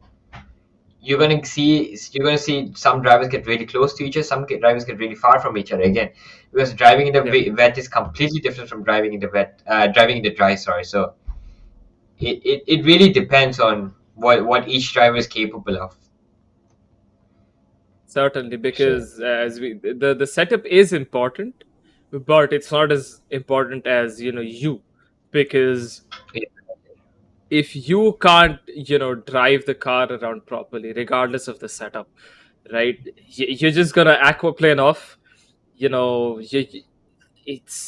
won't be able to adapt to the conditions, to say the least. I mean, you're just gonna be going too hard on the throttle, or maybe even too hard on the brakes, and you can spin out because of either of those reasons, because either you can lock your tires or you can just straight up cook them and then spin. So Exactly. very very tricky conditions, and it has to be said with great importance that they do make sure that they do not mess up anything beyond beyond the start, I guess, because the start, even if you get a bad start, it's fine, but of course the main crucial thing is that they don't screw up. And oh my god, that Yes. yeah, so you can see, let me tell you a very nice way of differentiating the weather. There is the 4 lines over there of raindrops, which means it is thunderstorm weather once again. So we will be dealing with thunderstorm rains. 20 minutes of the race coming up, and it could be genuinely could have something completely random at play here, Electric, because of the thunderstorms. There will be puddles everywhere, let's be honest here. Even on the dry line, quote unquote dry line, there will be puddles there. How can they really even avoid these sort of puddles, especially if they form up on, the braking zones or the traction zones? It'll be very, very hard to see, or rather, very, very hard to drive for these guys and just get around it. But in the meanwhile, after we are done with the short formation lap, which will be some time now, we will be seeing these guys line up, warm their tires up, and see what will happen as they all line up, waiting for the green flag. Should be any second now.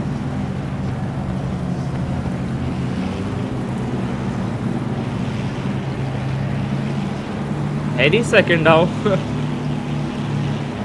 I think it's the start finish. Yep, it's Give it the a start. weekend. Green light, go, go, go. And we can see Cypress off to a great start compared to Deepak Raj, who's ahead of him in the Audi, but no place to go. All of them braking much later. So far, so good. But Deepak has contact with Tejasvi, sends him spinning, and there's a lot more cars getting taken out. Chandrapa Ashray, I believe, got caught up there as well. A lot more cars being taken out at the end of the world. That is Madhav Sajid being pushed off there. Ashray is getting past these guys. Somehow almost rear-ended another car there. Might have, we don't know what's happened here, as the Panshu is up into the top 5 positions, and this race has just started. And there is a lot more. 19 minutes. We're just finishing sector 1 now, and it just goes to show you what it takes to drive in the wet. And clearly all of them were caught extremely off guard, and they're all struggling right now. And we can see Chandrapa Ashray as well as Deepak Raj fighting it there. Even Madhav Sajit is in that mix. They're fighting for the final point scoring position, because the top 15 get points. And these guys have cooked the bricks. I'm not sure who is that who's sending it. I think that's Yash Vikram. That is, he's absolutely sent one on Samad Habib, and he's made it stick. So that is a great move by Yash Vikram, or Yash Extreme, coming into P10. And now all he has to do is keep it steady and not do whatever the cars around him are doing, and keep it going. As we can see, Sai Prithvi in P3, Shivdas in P4. Look at the amount of spray that's coming out of these cars. It must be blinding to be a car that's at the rear end of the pack, because of the spray coming off all the cars is hitting you. You can literally see nothing in front of you. Exactly, the spray is awful as cars are going left and right off the track. It's impossible. Oh, as you can see, Sai Prithvi really sliding into the final corner, and it's really hard to put the power down in this conditions. Yep, he is following Really at the back of the it, team is not too effective in the wet, but he is still closing in. The wet is all about driving in a proper manner here and not making mistakes. But clearly, right now, Gaurav Arora once again struggling a little bit. Yash, apologies. Sai Prithvi right on the rear of Gaurav Arora, almost side by side. There has to back off, because there is no space for them to go side by side through the infamous S's. But he still managed to keep it. Very, very bad luck for Deepak Raj, all the way back in last once again. I mean, this is really not good, but was really not good for Gaurav Arora. Is Sai Prithvi making a move as they go into I completely forgot this corner's name. I mean, it's so infamous. I'm not sure how I've forgotten it, but sorry, Degna 1, I think it's called Degna 1, Degna 2. Oh yeah, Degna 1 and Degna 2. Thank you, Electric. But yeah, a great move going into Degna 1 and Degna 2. Up into P2 for Sai Prithvi. Gaurav Arora, that Porsche is not helping him out in the rainy conditions, is it? I mean, rear-engined car, extremely oversteer, and the last thing you want in the rain is oversteer. But that car is filled with oversteer. So, realistically, what can Gaurav do with his driving style to just adapt to a very oversteery car in these conditions and somehow keep up the pace? Yeah, he's gonna struggle a bit. Again, he has to have excellent car control to make all of his moves, make every corner stick, and not spin off the track. It's very tricky conditions in that Porsche right now. Not the easiest thing to drive.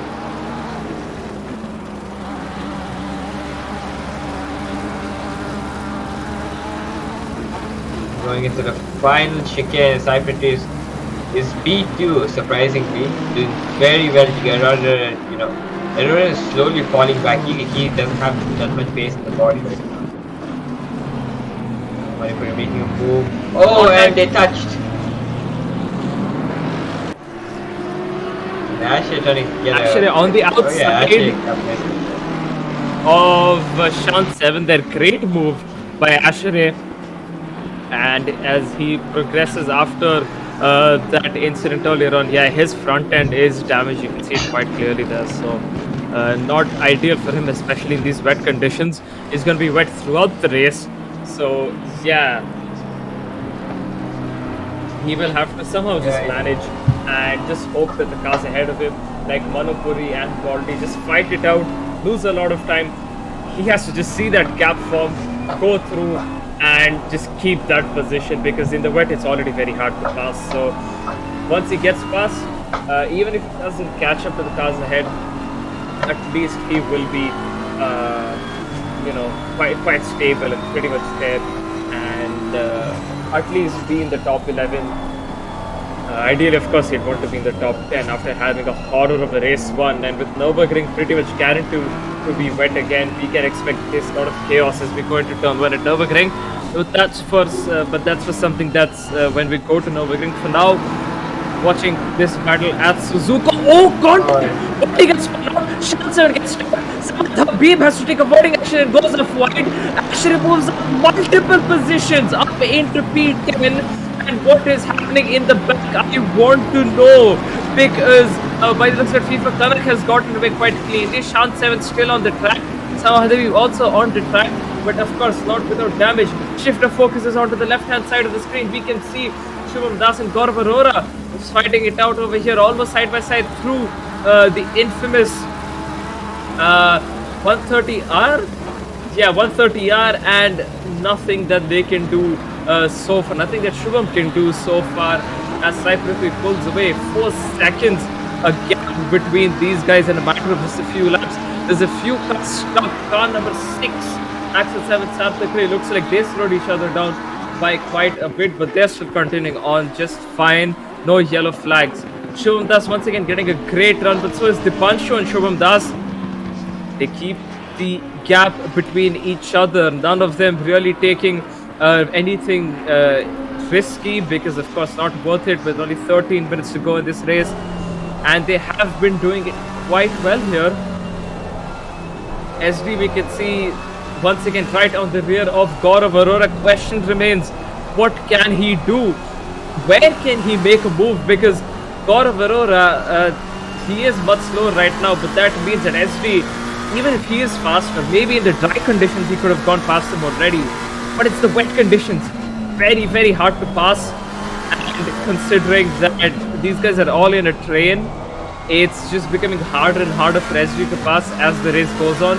Maybe in a few laps time, where Gaurav Arora's tires are completely washed out, especially the rear tires, he has no traction on the rear, then he can get through. Or if he makes a mistake like that by going off wide, Shubham Das does not get the best of exits. Could have made a move there if he got a good exit, but nevertheless, if they do end up wearing out Gaurav Arora's tires, which they of course will, especially the rears, Shubham as well as Dipanshu will have a solid chance at getting past him. That McLaren, though, it's not the best car at anything, but it's a very good car at everything.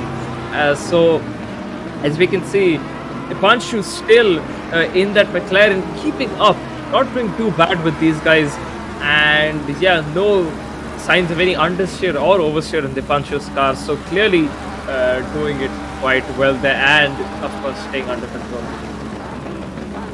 Yeah, exactly. All of the drivers are doing pretty well. Again, it's a wet race. Car control is absolutely horrible in the wet. You have to try the best of what you have right now. As Shubham Das, we're just in the middle of the pack. At this point, when the conditions are this bad, you won't even think about overtaking. You just try to just keep it on track and just hope the person from you makes a mistake. I think that's the best way to go about it, and rather than make a risky move. As you can see, people got it right in the tail of Shan 7. You're gonna make a move. I mean, now they're going on a main straight with chance for a move. Will he take the inside? I mean, oh, he's trying to push. And yeah, again, too much of a risk to take a move right here. So just wait for the car in front of you to make a mistake. As you can see, he went wide, he go on the inside.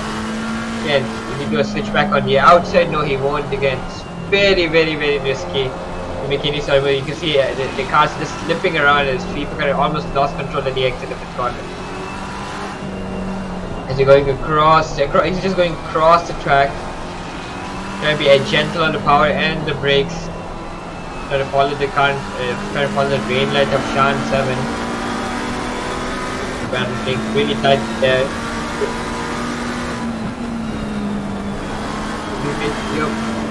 going from Techno 1, Techno 2. Will he be able to make a move in spoon? I think not. Keep it up. Get halfway through the race, and yeah, he's not able to make a move to spoon and too far behind. Khan gets a great exit out of the spoon curve though. Helps him to live to fight another day from FIFA Kanak, who's really putting on that pressure on Shan 7 right now. Deepak Raj, despite getting collected in those incidents, actually causing the starting element of the incidents.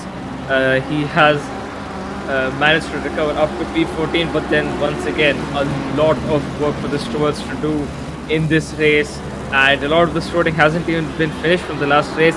There's someone taking the run of that. Dipanshu taking the run of them. He's made a crucial mistake where he was very, very close to SV, but despite that crucial mistake, he's not too far, 1.3 seconds only. He can try and catch up with SD and Gaurav Arora fighting, but yeah, not bad. Deepak, well, just as I say that, 5 seconds already for him. Maybe more will be built up onto that as the stewards have a further look, because loads of cars were collected. One of them literally being Asher, who we can see in the shot. Front end completely damaged. Tejasvi going off wide onto the very, very dirty and very, very slippery part of the track. You do not want to go over the painted areas or on the dirt, and he's done both of it. So that will be very, very bad for his race, as those tires will have dirt and dust and paint all over them. And you can see Ashraf flashing, no, just let me by. It is not worth fighting for right now, and there could definitely be some sort of collisions that happened, or he's just signaling that he's unhappy with what's happened there. So yeah, these kind of mistakes cannot happen, as we have 8 minutes left in the race. As we can see Manu Puri climbing through Degner 2, dipping a bit onto the dirt as he was in between Degner 1 and 2, but that's completely fine. He held the car absolutely perfectly. Shan 7, FIFA Kanak once again coming into the spoon curve. Shan 7 on the outside. Can he get that rocket launch of an exit from there? No, he cannot. FIFA Kanak once again side by side on the exit, but my god, he definitely has a lot of straight line on his car. Just pulled away from FIFA Kanak, despite FIFA Kanak getting a very, very good exit. Yash Vikram, 5 seconds time penalty for what? Not sure, but that will promote the cars behind him up a position, so they will be happy right now. But yeah, you can see Deepak as well, the other car with the 5 seconds, following very, very closely these guys ahead. And let me take a moment to just point out the beauty of this game, because on so many shots, especially as they come down the main straight, this game looks just like real life. And I mean, for someone who's just looking at the footage and has no other signals that it's a sim, I'm pretty sure 9 out of 10 people would not be able to tell that it's a sim that's being played on a computer. Like, it's just so fascinating. Like, everything about this game is pretty much perfect, and its beauty shows everywhere. And the rear beauty of Shan 7's car was almost ruined by FIFA Kanak, as he almost hit his rear end at quite a high speed. But they live to see another day. No collisions, but very, very close to each other. Exactly, FIFA Kanak right on the rear of Shan 7. Careful not to touch him or trying to go across him, but he can't. Really, Shan 7 really pulling the car where it's supposed to be, as FIFA Kanak right on the field state. Trying to see what he can do, how he can pressure him into a move. Going through tech number, going a bit wide, trying not to touch the AstroTurf on the outside. Tech 2 again.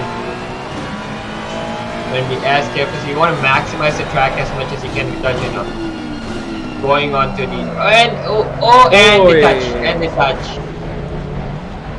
Yeah, that's the net with Reservist. Yeah, it's going to be a bit of a penalty for if you're kind of doing that. Absolutely, I mean that's definitely a penalty coming his way. You cannot nudge a car ahead out of your way and just expect to get away with it. He of course has some bit of damage because of that, and he will be struggling for the rest of the race. Samad Habib also picked up a 5 seconds, and unfortunately, even from the last race, I cannot tell you who's got an incident for what, purely because the stewards haven't posted it yet. So I think we'll only get to know as to what incident happened, why, and if they've earned penalty points for it or not post today's event. So do stay tuned for that, I guess, or keep your eyes out on the Stewart Verdicts channel. As we can see, very nice battle between Sarthak Ray, Extreme, Manu Puri cooking up, and Yash Vikram on the outside of Sarthak Ray. Sarthak Ray, amazing set, gets past 2 cars in turn 1. Manu Puri has to also concede, and that is Deepak Raj going off wide. Not sure if he was pushed off wide, but he has gone wide, and that has lost him some time to FIFA Kanak. Up ahead could be another penalty for FIFA Kanak if he has pushed another car off wide. But a brilliant move by Sarthak Ray of getting past Yash Vikram, and all he has to do now is just keep a focused mind, pull away, as we only have about 3 minutes 50 left in this race. Yeah, amazing move by the drivers as Sarthak is in the leading a pack rider. Yash right behind him trying to make a move, but let's see if he can pull off a move. Again, 4 of the cars really bunched up together trying to jostle for the 6th place they have. But yeah, Yash has a 5 second. So yeah, at this point he's just trying to make a move, trying to get some points at least. Oh, and yeah, Ashley just goes off the track. Okay. I don't. Okay. Yeah. I have no words for that, because he should stop and give the position away.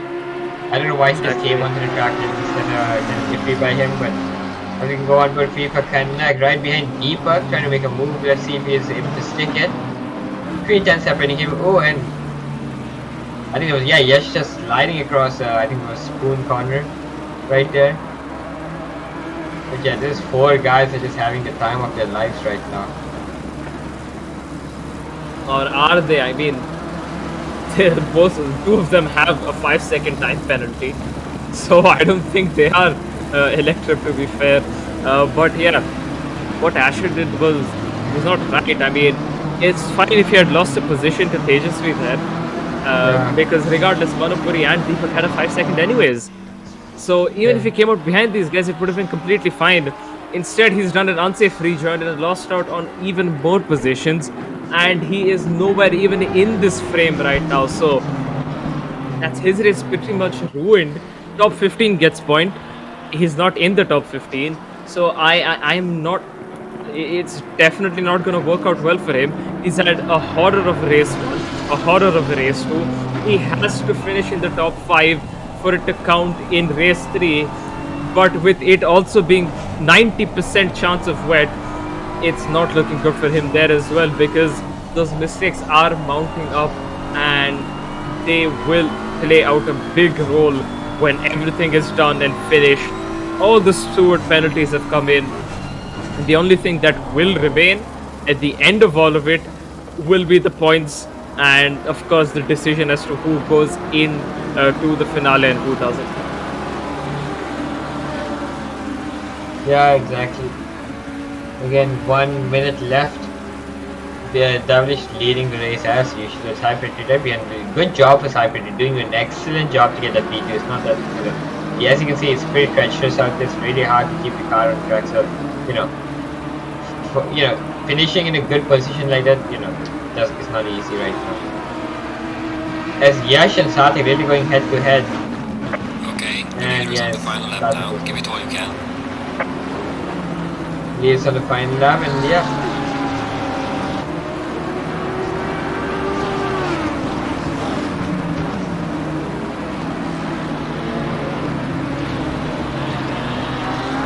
You can see multiple battles happening on all ends of our screen right now. Sarthak goes wide, Sarthak goes wide.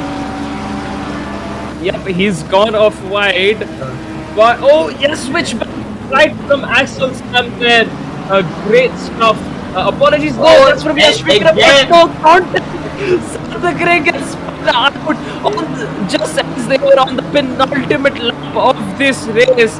and he is far gone himself. Back is too far close.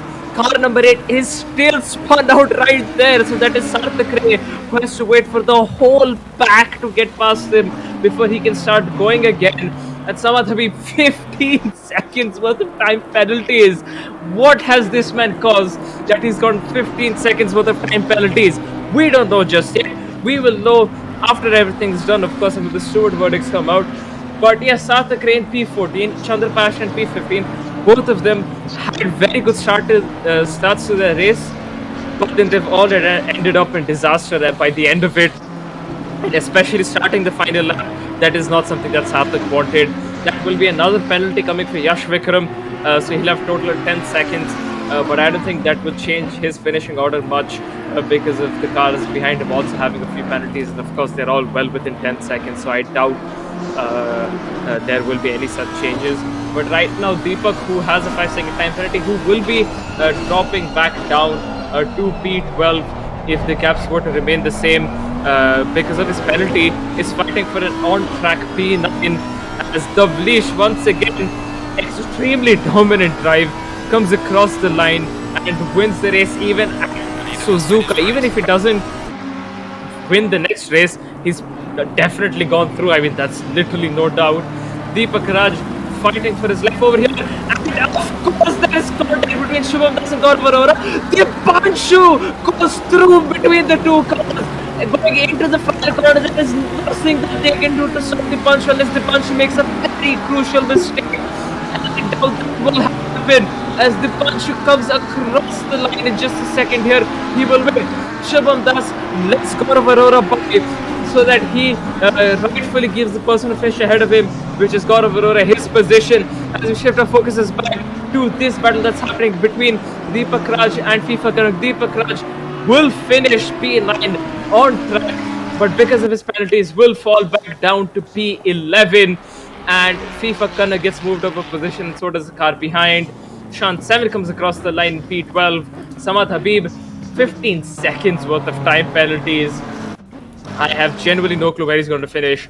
Definitely not where he's at right now. Sarthak Ray, unfortunate what happened to him, will finish at least a position ahead. Chandra Ray, a horror show of the first two races, has to pull in something mega in the second race.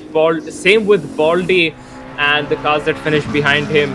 Niman Shaki and Madhav Sajidya. So it is extremely crucial at this point that they do have a very, very good race, and especially someone with the likes of Ashray, who has a lot of pace, has to crucially finish well within the top 6, like very, very comfortably within the top 6, to ensure that he can move on to the finals, because if not, it will be, it's pretty much wraps for him. I mean, he finishes P14 after Samad Habib's 15-second penalty, but it is,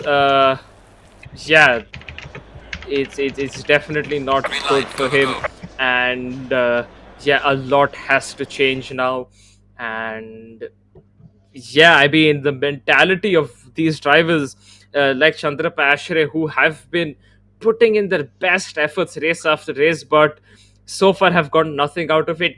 It's definitely diminished at this point. I mean, it has to be, right? It has to be. It's like, honestly, especially like I felt really bad for Sarthak. He was doing so well, and last race he got screwed in the final corner again. He got screwed in the the second last lap. Yeah, penultimate lap. Yeah, it's disheartening to see that, honestly. Yeah, absolutely. I mean, Yeah, it will be heartbreak for them. They have to take it as a lesson that at the end of it, they cannot carry on their emotions. They will have a few minutes because of this break to calm their heads down, take a bit of a breather. But it is absolutely crucial that they do not carry their emotions into the next race, because if they do, exactly. then for someone like Madhav Sajid and Chandra Ashray, it could pretty much be wraps for their hopes of for the finals if they do get taken out. So uh, hopefully that their races go well, and of course, if we have a 90% chance of rain at Nürburgring, so it's guaranteed going to be wet once again. unless somehow all of them have just aligned in their luck, and there's going to be that 10% which doesn't rain at all. So we'll see what happens. But for that, we'll have to go through this short break to find out what happens, and of course, the final race at Nürburgring.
Darling, I've been tempted by the darkness, telling me that I should throw it all away.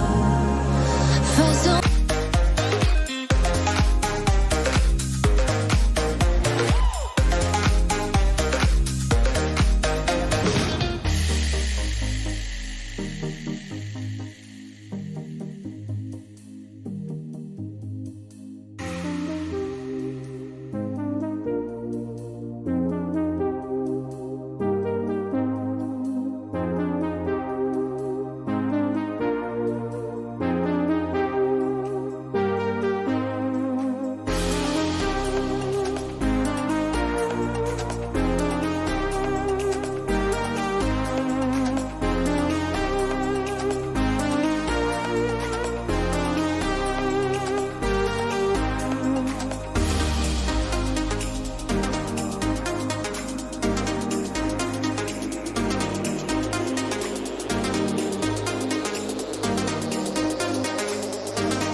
so desperate on my knees to break. And I hear the voice of an angel telling me not to lay it down. And I feel the spirit guiding, telling me not to give up. Hold on to every promise I've been praying for. Hold on to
The shadow rises as I walk through the valley,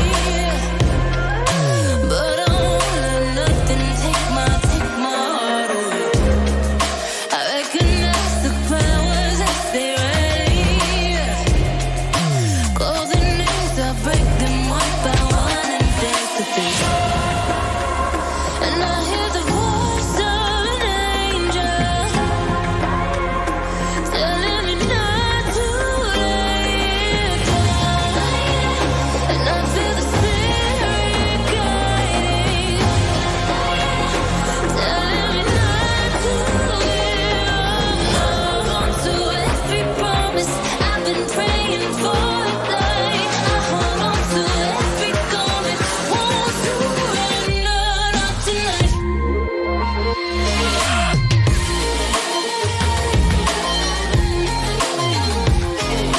Won't surrender, not tonight.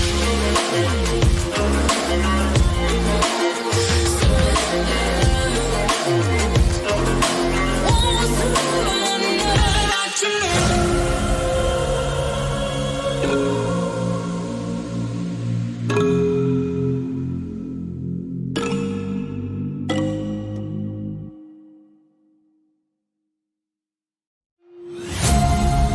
Darling, I've been tempted by the darkness, telling me that I should throw it all away. Fight so hard, my heart is hardly helpless. Find myself so desperate on my knees to break. And I hear the voice of an angel telling me not to lay it down. And I feel the spirit guiding, telling me not to give up. Hold on to every promise I've been praying for tonight. I hold on to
The shadow rises, I walk through the veil. And we are back after once again a bit of a shorter break, and a new face. Moto with a very nice clean shave is here.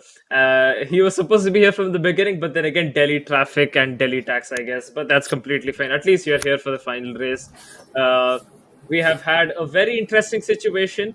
Points have been updated, and we can see that at least if you have access to the leaderboards, that Yash Vikram, whatever, currently sits in P10 with 12 points, I believe, after 2 races, and Ashray sits in P16 with only 2 points.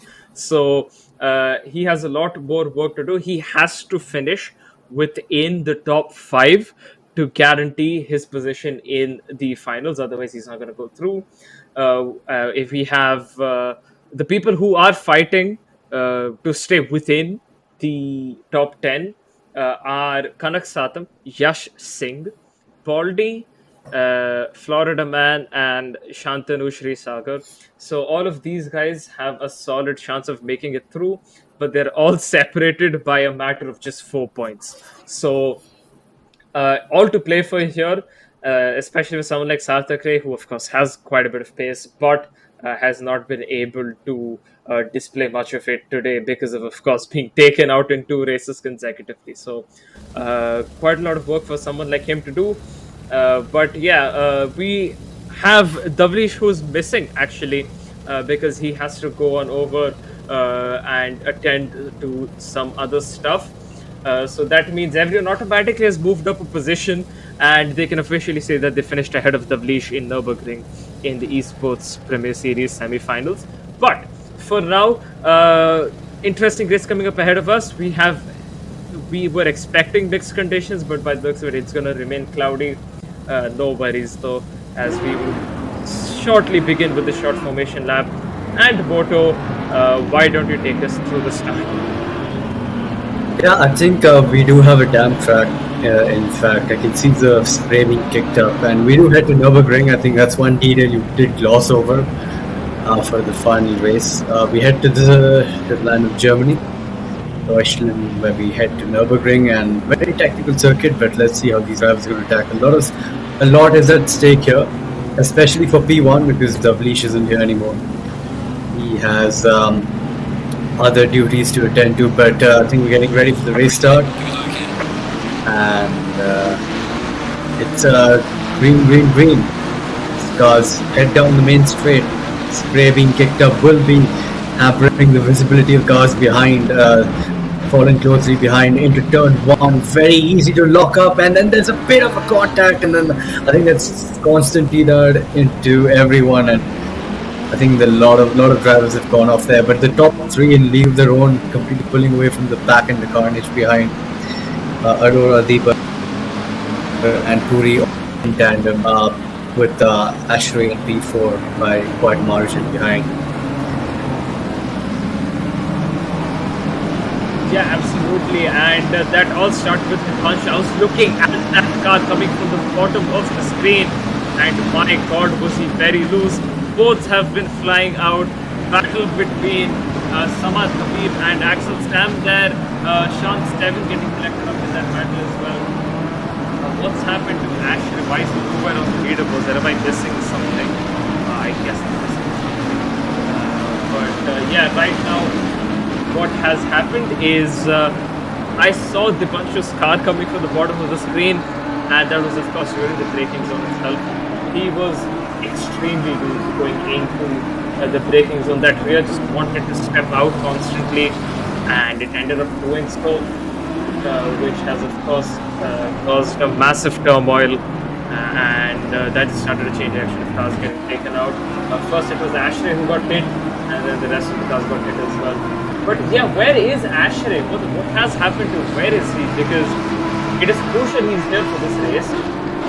But I can see him nowhere on the leaderboards unless I'm just not looking at it properly. Where is Ashray? Yeah, I'm trying to spot as well. It's going to be a bit hard for me considering I'm on my tiny laptop, so I can barely read the names. But yeah, I think I have the biggest screen now. Yeah, he does not appear to be on the leaderboard. So he has dropped back quite a bit, and that's absolutely not what he wants right now, especially considering his requirements to qualify for the finals. I think he has to finish a minimum of P4 if I'm not wrong, and by the looks of it, he's nowhere near that. So it's going to be a long hill for him to climb as we head to lap 2. A lot of cars head braking really late in turn 1, which you can do. It's deceptively challenging that corner, because you think you can brake really late, but then if you overshoot, you lose a lot of time. The two cars just meandering on the lawn over there on the side, just cutting some grass, but I think they will come around. Hopefully Ashray isn't one of them, because that's just going to make his charge back to P4 even more treacherous. And treacherous are the conditions for this race as well. Nürburgring, even though it's the GB layout, not the Notch Life, which is soon to be coming to ACC as well, it's still a very challenging circuit, even in the dry, let alone in the wet, where it's the surface is really slippery and the curbs are very, very slippery as well. And you really do need to play close fiddle with the curbs here to maximize the lap time.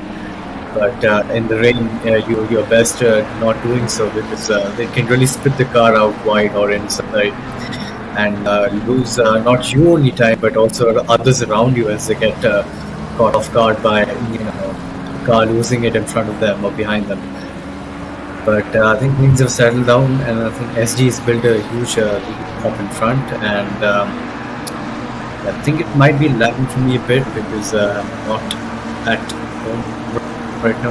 The activity is not that good, but simply 2 days ago, that's just happened. Yep, and we can see that's a dive bomb being sent by a Ferrari of Tempota, and he was lucky there to not hit Nevan Shakya there, and that is Deepak Raj sending a very nice dive bomb on Gaurav Arora. However, he could not, he almost lost it there. Gaurav almost did a switchback, but Deepak is in P2, and quite crucial for him since he is pretty much far last. Finishing in P2 will gain him enough points to go into the finals. And right now, looking good for Deepak after considering that on the first race he was far last, got lapped because of damage. Second race he was far last at one point, but then of course he did cause the chain of events of incidents to happen.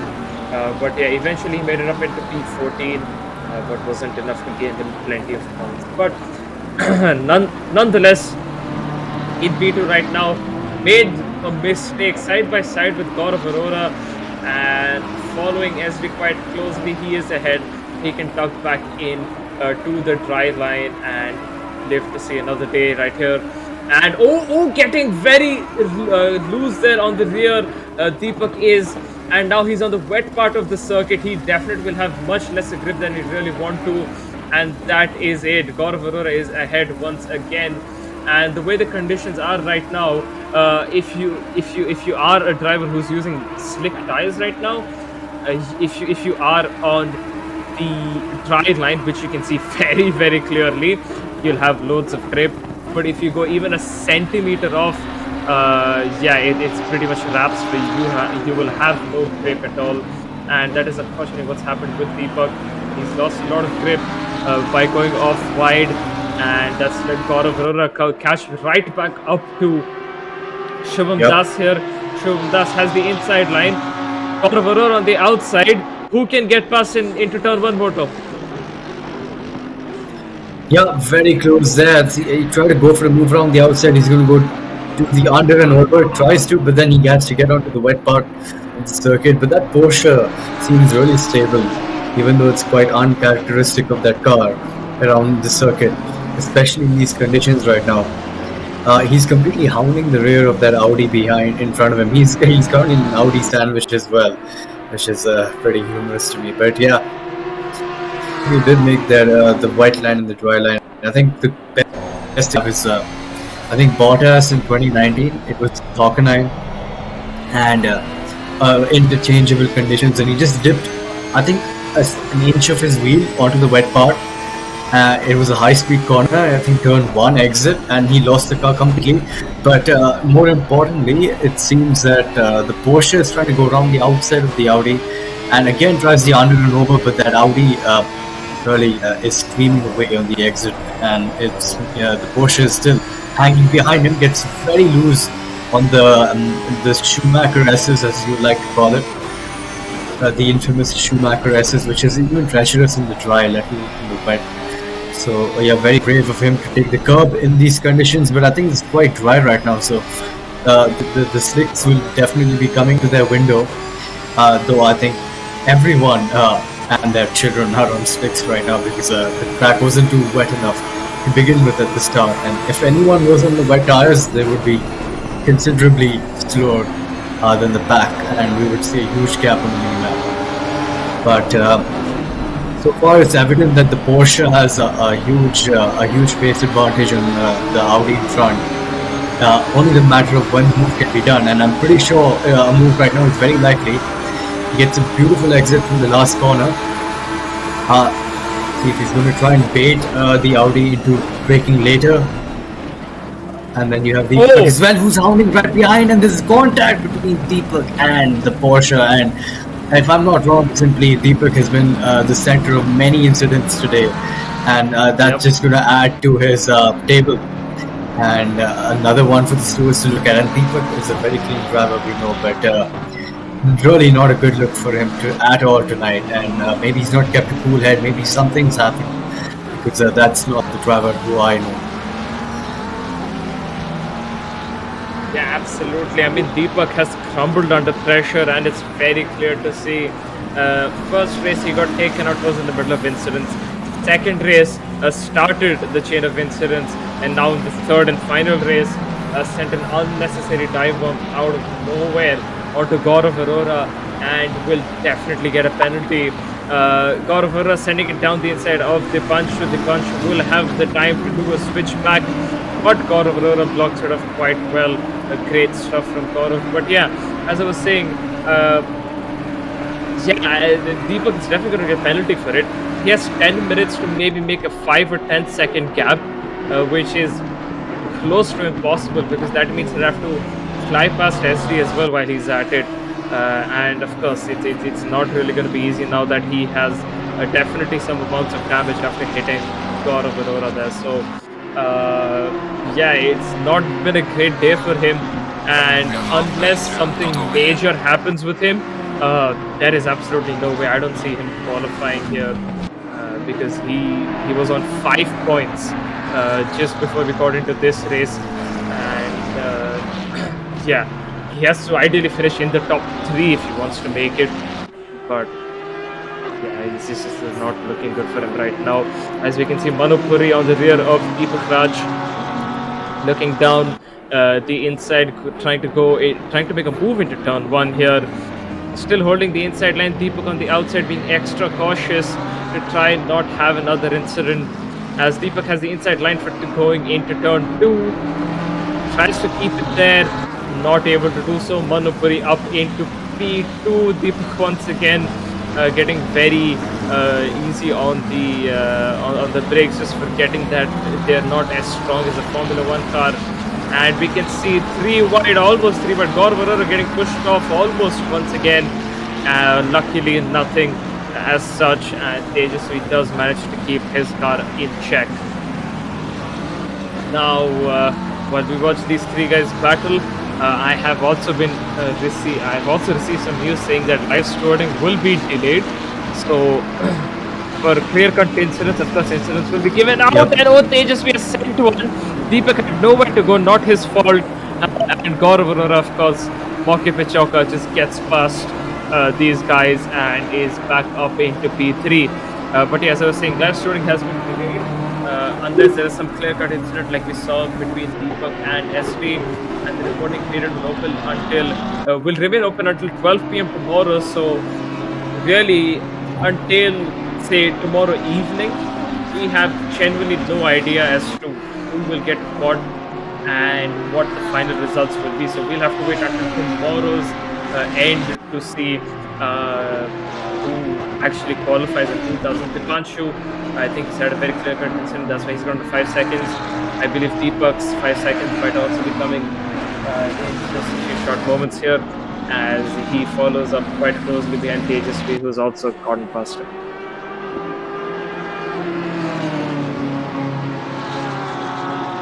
This is the battle for the lead. Noticed that Oh yeah, go ahead. Yeah, this is a battle for the lead. We can see Shubham Das doing whatever he can to keep that P1. Pushes Manupuri off. Might be looked at, might not. We could just be on the edge of legal there. We leave that up to the source to decide once again. Gaurav Arora once again getting involved in this battle. Manupuri rather is now in P2, not Deepak Raj. Gaurav Arora getting a very good exit out of that corner. And side by side with Manupuri still, he's just barely ahead.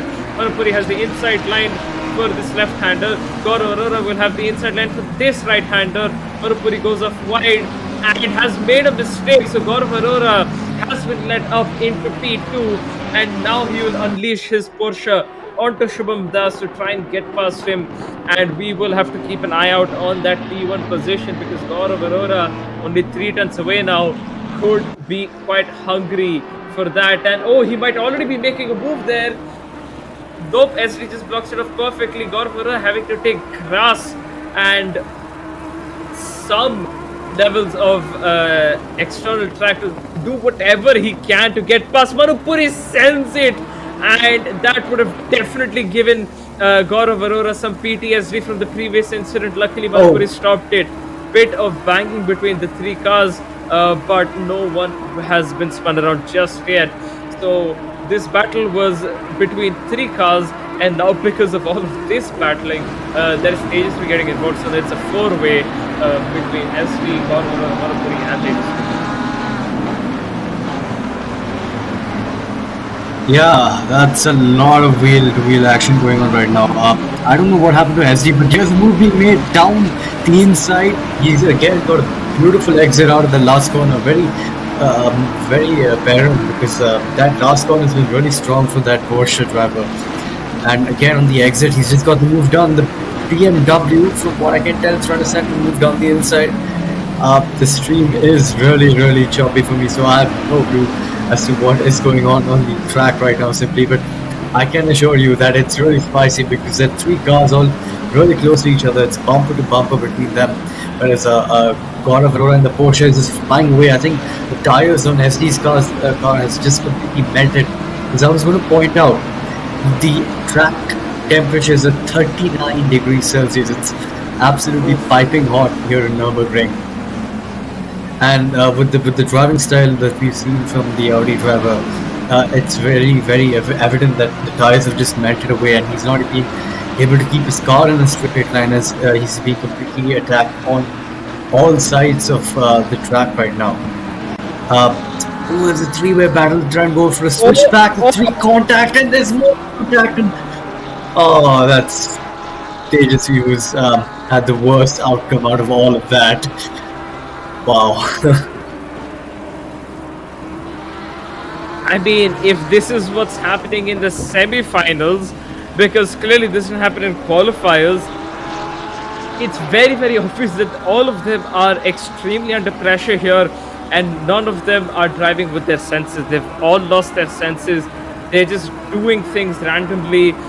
The brain's just sending their signal to their hands and their legs to just do something, and just doing that something. That something is not making sense, but it is something. Yash Vikram stopped go 30 seconds. His race is pretty much over, and so is his shot, I believe. And Gaurav Arora, slow down. What's happened to him? Has he made a mistake? Why has he let that happen? What has happened here? A 4-way battle for P1 right now. SV, clearly the slowest car out of this match. Sai Prithvi getting fixed in the battle as well.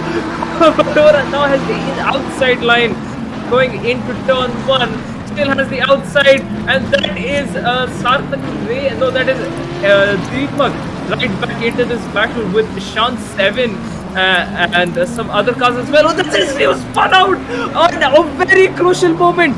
That is not ideal for him. He is falling down like a group of flies who've just been shot out of the sky. Now that is Sai Prithvi up into P3, Shant 7 in P2. Gaurav Arora in P1 is looking to pull away from these guys. Sarthak Ray is getting involved in this battle. He's P4. This is exactly what Sarthak wanted. He can qualify for the finals if he does remain in this position or even goes up into the top 3. Because, of course, he'll be far ahead of Yash Vikram. So he's pretty much made it into the finals as long as he keeps it clean. We can see that there is someone, a brown, what car is it? Is it Niman Shakya? I think that is Niman Shakya, who absolutely sent it and somehow avoided a collision between two cars there and has luckily not got a penalty for it. But my throat genuinely hurts. The amount of things that have happened today and the amount of excitement, the amount of roaring that's happened today. It's all been worth to watch. But my God, has it been a lot to consume.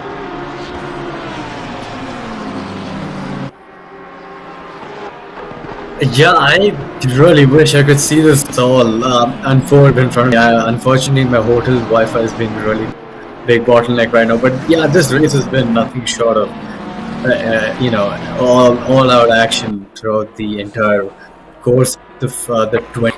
It's bright. The sun is shining right now, and so are the drivers right now because I think we're headed to the last lap of these gaggle of cars. I think SC's been the worst.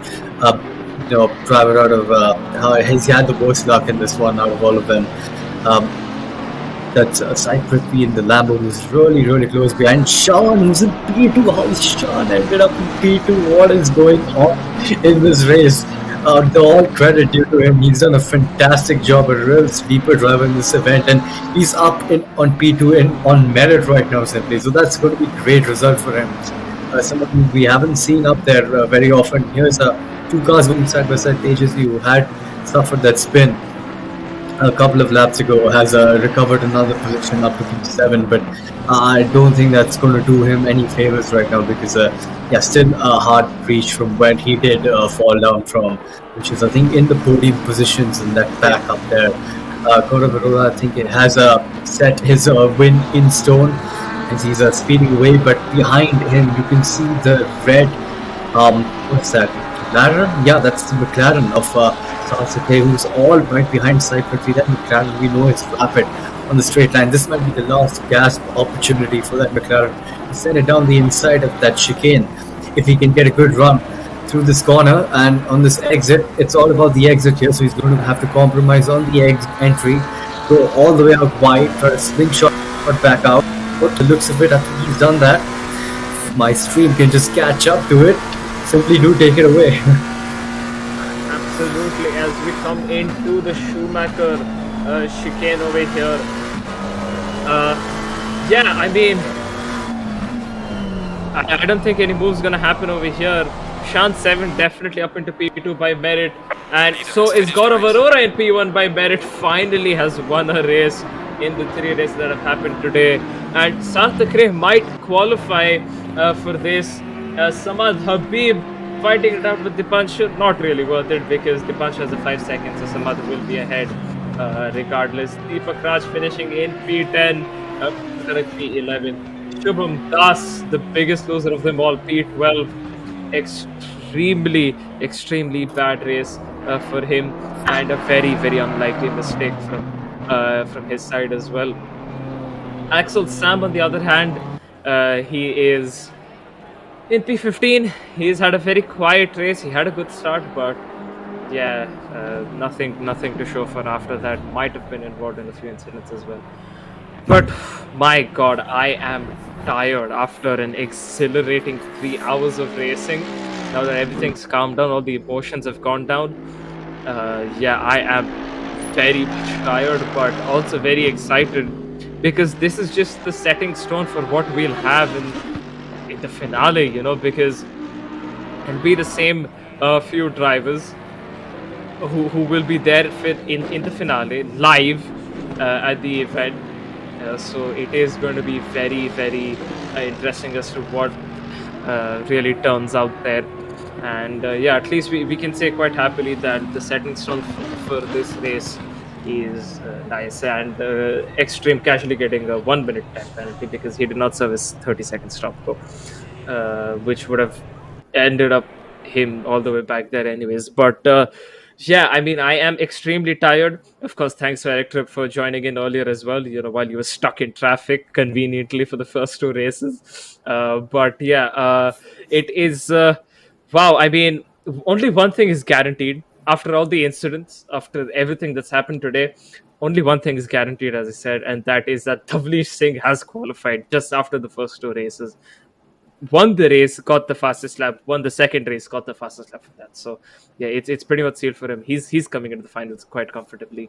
Whereas the other guys, well, we'll find out tomorrow evening or tomorrow night after all the stewards' verdicts are done.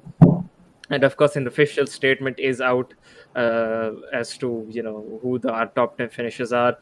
But my God, as I said earlier, if this is the stepping stone to the finale, because we saw the people who we said very clearly that they will never crack under pressure, they will never ever make a mistake.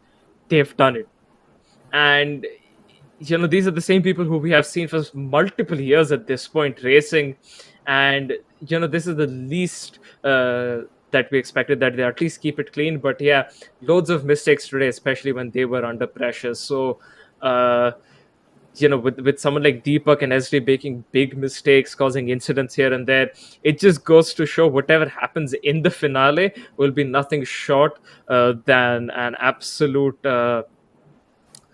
I'm not even finding right words for it. I'm so out of words right now, but it will be very, very nice to see. And for all we know, in the finale where everything matters, Tavleesh could fall under that same pressure category and make a mistake. Something that's extremely rare from him. It's like a 1 in 100 years kind of thing that happens with him, him making a mistake. But we'll just have to see. So before we sign off and, of course, see you guys next time at the finals, Moto, what do you have to say to the people who are watching? What can we expect? Yeah, that was a great event, actually, from what I witnessed. I mean, the last 30 minutes or so. Yeah, great racing throughout. And yeah, you're right. If the Vleesh might get hampered because the final, if I'm not wrong, is a live event. So they're all going to be on equal footing using the same device. And yeah, it's going to be quite interesting. And we're going to have to go and see and wait it out till the early Jan. I think 12th and 13th is the set date. 19th. I'm not quite sure of that.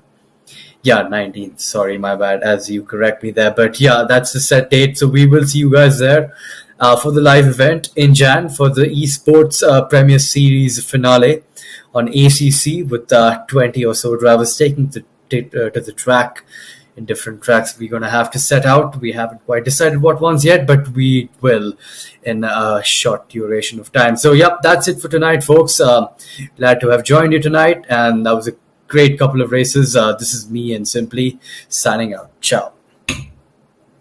Bye-bye.